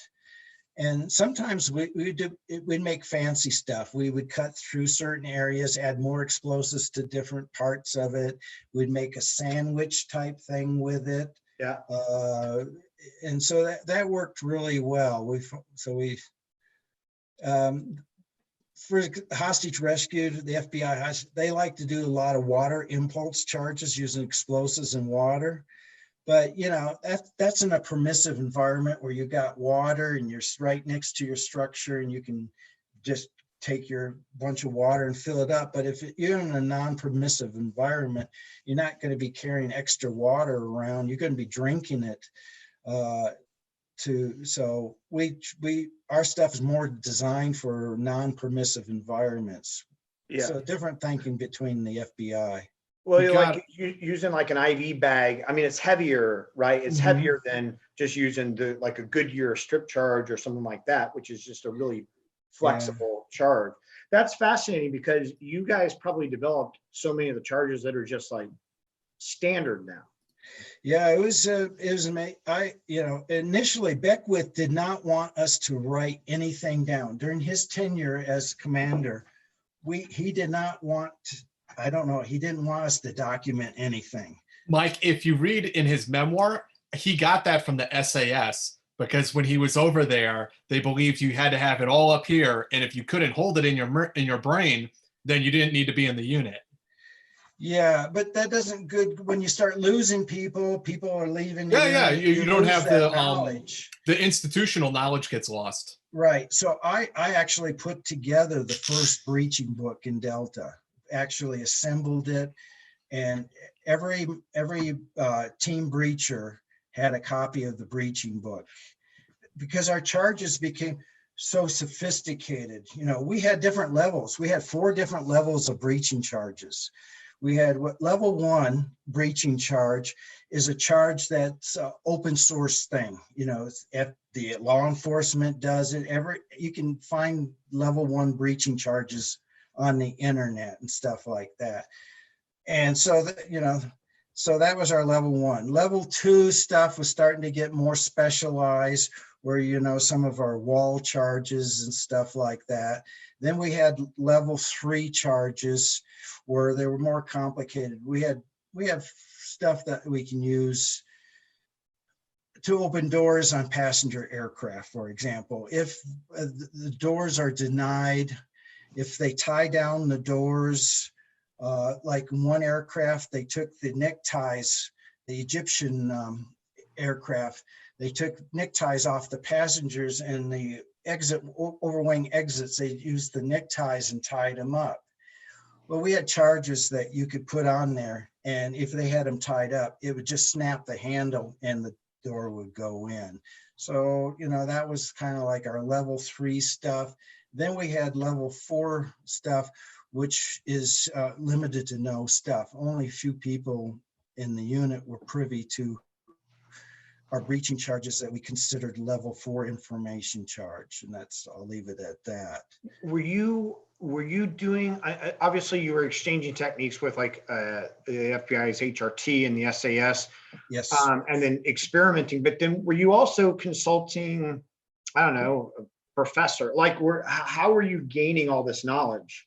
Oh yeah, I belong to the, I also became a member of the Society of Explosive Engineers when I was in the unit. And he had access to all the scientists, like at Lawrence Livermore,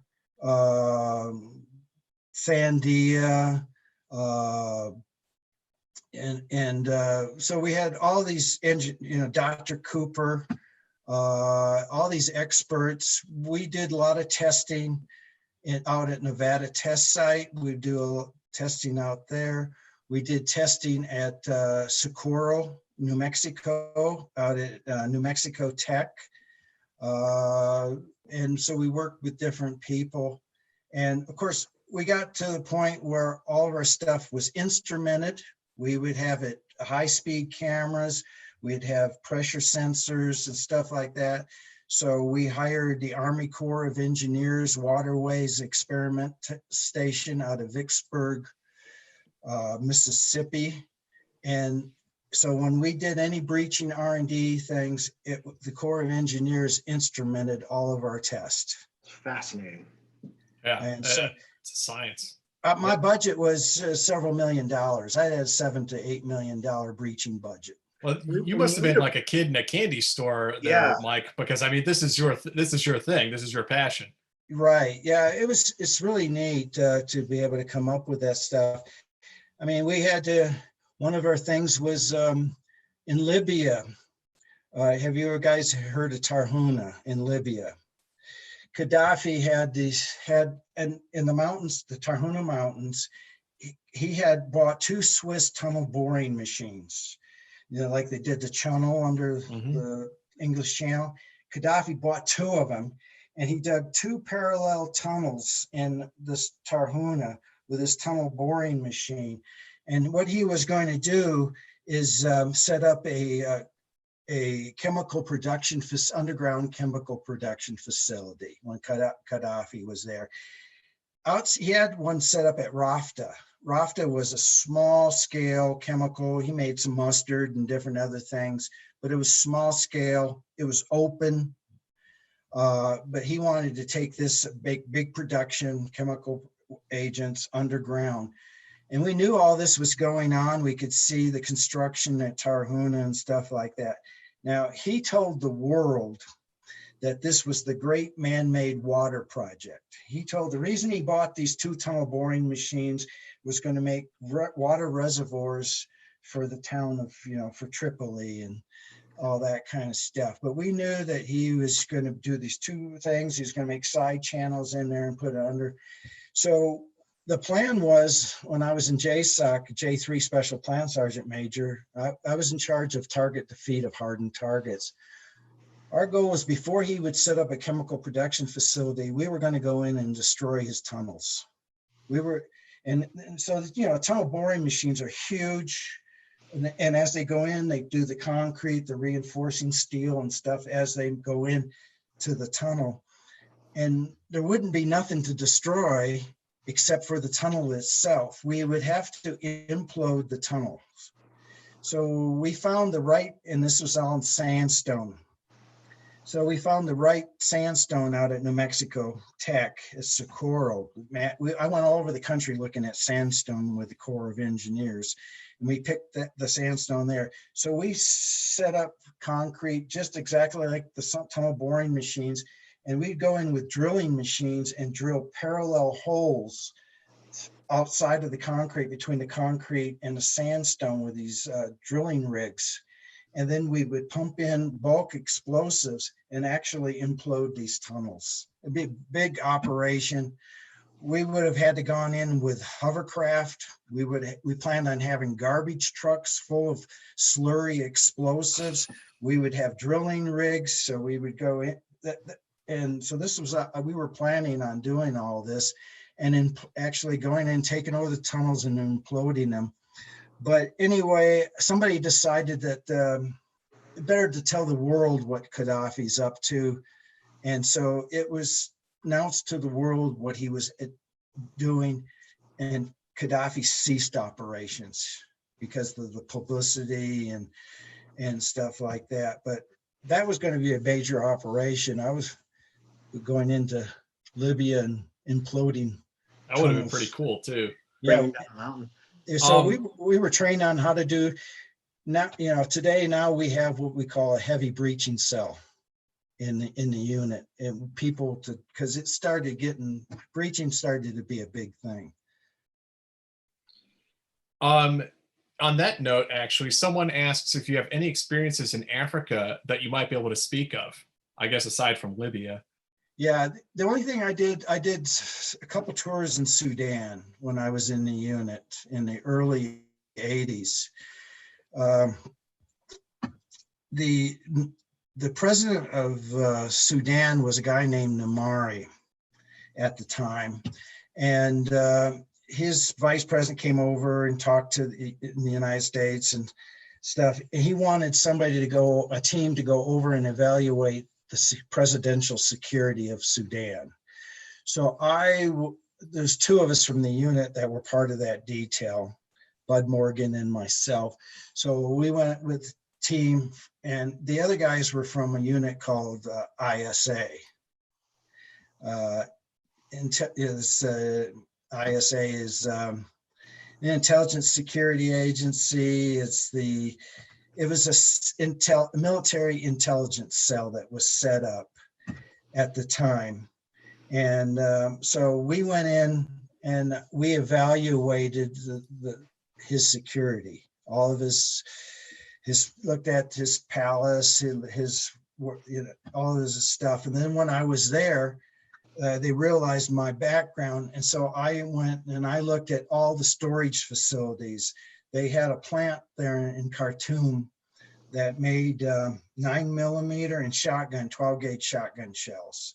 So I went there and looked at the production, looking at safety and all that. And they had 2 ammunition storage areas there. And I tell you, that was a mess.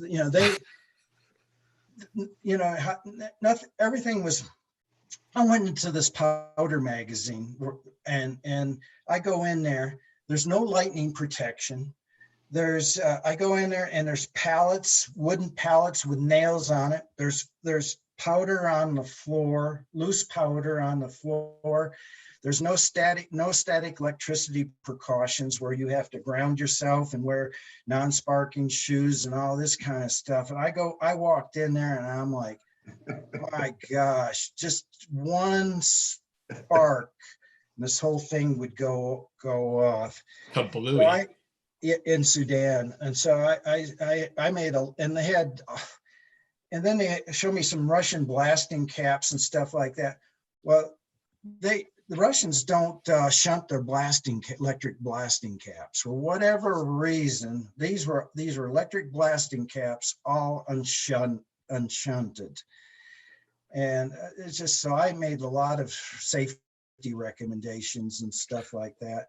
So we did this thing, and I set up I proposed that they have a VIP IED search team that does presidential security sweeps, looking for improvised explosives. And I set all this stuff up and told them what they needed.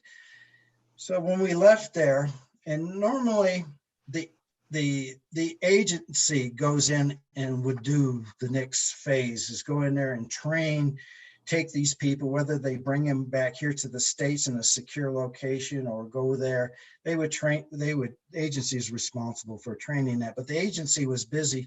So I was asked to go back into Sudan and train an army team to search for IEDs and to be able to dispose of IEDs. And so I went back into Sudan. And at this time, in Khartoum, they were having terrorist attacks. There were problems. The civil war was going on in Chad, and there were electronic timers, sophisticated electronic timer devices going off in the city of Khartoum at this time. So I worked with the Army EOD team there in Sudan. We had a call. They had a great intel network. I don't know if anything, the Sudanese had a good intel. Got a call where there's 2 suitcases of explosives coming into the airport. So we go over to the airport, and they find these 2 suitcases, the international airport, and they take them into this room, and big suitcases, they go click, click, and they open up the suitcases, and they're full of Semtex explosives. Just packed full, nothing but Semtex explosives, these 2 suitcases.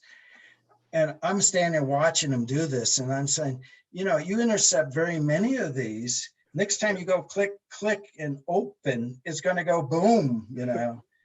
So we had to bring in X-ray. They didn't have X-ray machines. We brought in X-ray machines, and I told them how to remotely open suitcases like these. I told them how to remotely open to search cars, and how to remotely open and search cars, and how to do all this kind of stuff. So I taught them all that stuff. And then, of course, as soon as Numari went to Egypt, they had a coup, and he was out. I mean, you've been very generous with your time, Mike. I'm going to try to get through just a couple more questions here real quick. And then we still have the bonus segment to do. So thank you for being patient with us. One guy here is asking, is it accurate to say that the Brits trained Delta? I would say that would be good, because we had instructors come in here. We had one guy named Ginger Flynn. He was a shooting instructor. They taught us how to shoot, how to double tap. That was a big thing, that every target, we would have to put 2 rounds into every target before we transitioned to the next target, to ensure that we had a kill. That came from the SAS. One of the things we had to shoot is instinctive. We had to learn they took off our sights on our weapons. So like we had, our first weapon was an M3 submachine gun, 45. That was our first assault weapons, and they took our sights off that. And with an M3, you can trigger control 2 rounds really easy. Go to 2 rounds, 2 rounds, 2 rounds. It's really easy to once you learn to shoot an M3 grease gun. And so that was our first assault weapon, and we had to shoot 3x5 inch cards. So they would have instinctively shoot 3x5s. Wow. At what range? It's close. It was all instinctive, like your room clearing. So it was all close quarter battle type instinctive shooting, but our targets were 3x5 inch cards. Max asks, Sergeant Major Vining, do you have any advice for someone who plans on enlisting in the Army? Oh, well, it depends on your passion, you know. Mm-hmm.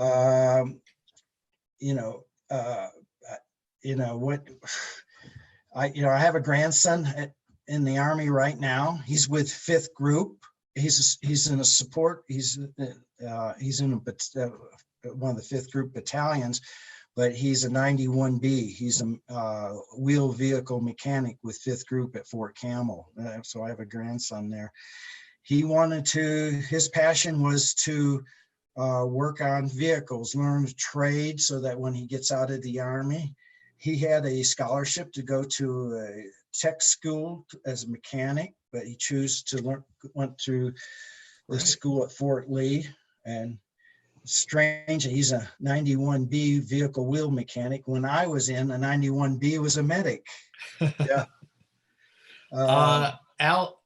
I'm sorry, go ahead, Mike. But it's you can make I made the Army whatever you want to make. And I think you go in with the right attitude, you can make it whatever you want to make it. Mm-hmm. And it's a great learning experience. Alex asks, what's your favorite thing that goes boom? Large stuff, big stuff. The biggest thing I blew up was in about 50 years ago, coming up to 50 years ago today, was the largest enemy. Vietnam. Yeah, was the largest enemy ammunition weapons cache found in the Vietnam War in Cambodia. During May and June of 1970, Nixon authorized us to go into Cambodia. So we went in there, and of course they had all their staging areas, their stockpiles and stuff. And this one cache was found by the first Cav, second of the 12th. It was the first of the 9th Pink Team actually found the cache site from an OH-6 helicopter. They found the stacks of ammunition in the jungle, and the second of the 12th captured the thing, became known as Rock Island East, named after the famous arsenal in Iowa, Rock Island. There was over 320 tons of weapons and ammunition in these caches. There was several stacks of site. I think there was 28 stacks in the jungle on a trail that was a quarter-mile long. And then they set up a perimeter, and we had to set it up and blow. I was part of a 7-man EOD team that flew in, and we blew that up. It took us about 6 days to put explosives on it and set it up to blow.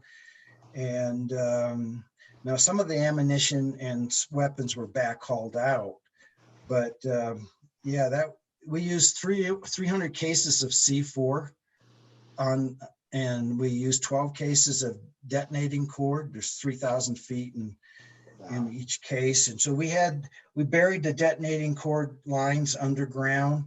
And then when we would withdraw, we had a 2-ship HLZ, and we set up charges around the perimeter to go off at interval times to keep the enemy, because the enemy was out there wanting to retake back the cache site. So we had these charges to go off. And then when the last 2 helicopters came down, then we had 10 priming systems of 15 minutes each to make sure this whole thing go. And if they came in and cut one of our detonating cord lines, we had another detonating cord line to go at. So we pull our 15-minute fuses, the E8 and myself, we run to the helicopter. And as we get to the helicopter, the captain on the helicopter says, "Cut the fuse, cut the fuse, cut the fuse." So we run back out and we just cut fuses. So cut all our lines. We don't know what's going on. Go back to the helicopter, and then he says, light it, And that we didn't have no more fuse igniters, So we had to go back over. Now our 15-minute lines are cut. We don't know what kind of time we got. So we're splitting time fuse. We're putting a match head in and lighting it. And when you get a spit back, you can light a second one quickly off this. So we light a bunch of them, and then we get on the helicopter. And while we're lighting this stuff, now our perimeter charges are going off. And so there's explosion. Well, these helicopter people don't have no idea what's going on. They think we're being mortared. And you can see they're bouncing. They're ready to leave, and because they think we're taking incoming. So we light the things, we get on the helicopters, and then the helicopters can't lift off. We're too overloaded and stuff. So the door guard taps me on the shoulder, says, you get off. You have to get on the helicopter behind me. Well, we get off on the ground, and they have the same problem. They drop off a couple people, and then these 2 helicopters take off. There's like 5 of us on the ground, and I'm the only EOD guy on the ground. The rest of the guys are infantry, echo recon guys on the ground. We got the charges are burning, and their helicopters just took off. So I was getting ready to go back and cut fuses again, because I don't want to be on the ground when this goes off. And this other helicopter comes in, and he was in orbit out there, comes in and picks us up and takes us out. And we're not very far away when it goes off. And it was pretty impressive. We did take some ground fire on taking off, and then it blew up. And I have slides of this too, and they could see our mushroom cloud from 50 miles away. And that was Rock Island East, the largest enemy weapon casualty. The last question, then we should probably start wrapping this up. Do you have any funny stories about inexperienced officers? Yeah, let's see. It sounds like you just told one, actually. Yeah, I have a funny a teammate. This guy, I'm going to mention his name. He's a great guy and stuff like that. His name's Don Breer. He reminds me so much of Wile E. Coyote, you know, the character on Wile E. Coyote. When we were in New Zealand, we had to go, I was working with him. He was a sniper observer, and we were doing recon on targets. We're dressed in civilian clothes. Our cover was, we were 2 school teachers from the United States. We were on bicycles, and we were reconning different military sites and stuff like that.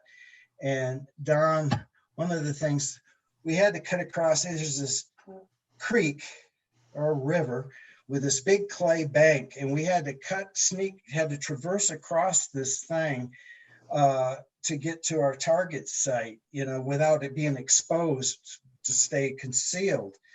So Don starts going across this clay bank, and it was just like Wile E. Coyote. You could see him clawing, and as he starts to slide, his fingers were digging in, his toes were digging in, and he was clawing and sliding, and eventually he just went down into the water, splash, and just, I tell you, I was laughing so hard up on the hill. My stomach was hurting. It was the funniest thing. It reminded me so much of something Wile E. Coyote would do. And there were some other things like that, but I had a blast with him. Mike, thank also, you. We also want to say so thank much. you to DJ real quick. DJ left a comment.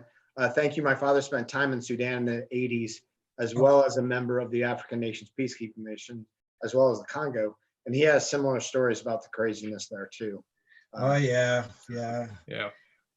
Thanks so much for joining us tonight, Mike. It's always a pleasure and really a lot of fun to speak with you and to hear some of these stories. Especially it has a special importance because of the 40th anniversary of Eagle Claw.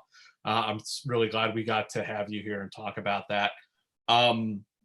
We kind of blew right through what I wanted to talk about for the bonus segment. So maybe like for that, if you don't mind, Mike, we could talk about the Georgia prison riot and Operation Pocket Planner. Yeah, that was really interesting. We'll start that after we finish here, if that's okay. And if you want to see that, join us on Patreon. $1 a month. $1 a month. It's there. So yeah, thank you everyone who joined us live. Thanks, Dave. Thanks again, Mike. If you like what we're doing here, please subscribe to the channel. The little subscription's right down there, and you can give us a little thumbs up and hit the bell icon so you get notified when we go live next week. And on that note, our guest next week is a veteran of 3rd Special Forces Group, served a lot of time in Afghanistan, has some really hairy stories. Guy I know, really good dude, and I'm excited to have him here next Friday. And just the very last thing I have to say is please go and visit our sponsor for this podcast. It is High Speed Daddy, and they make tactical equipment for today's dad. If you need lunch pails, if you need diaper bags, things like that that are made out of tactical nylon, they have all of it for you. It is at highspeeddaddy.com. And if you go there, you will get a 15% discount. If you enter the discount code on your order, it's just my name. It's Jack, J-A-C-K. So yeah, go check them out. And again, the link to our Patreon is down in the description as well if you like what we're doing and you'd like to see us keep doing it. Thanks, guys.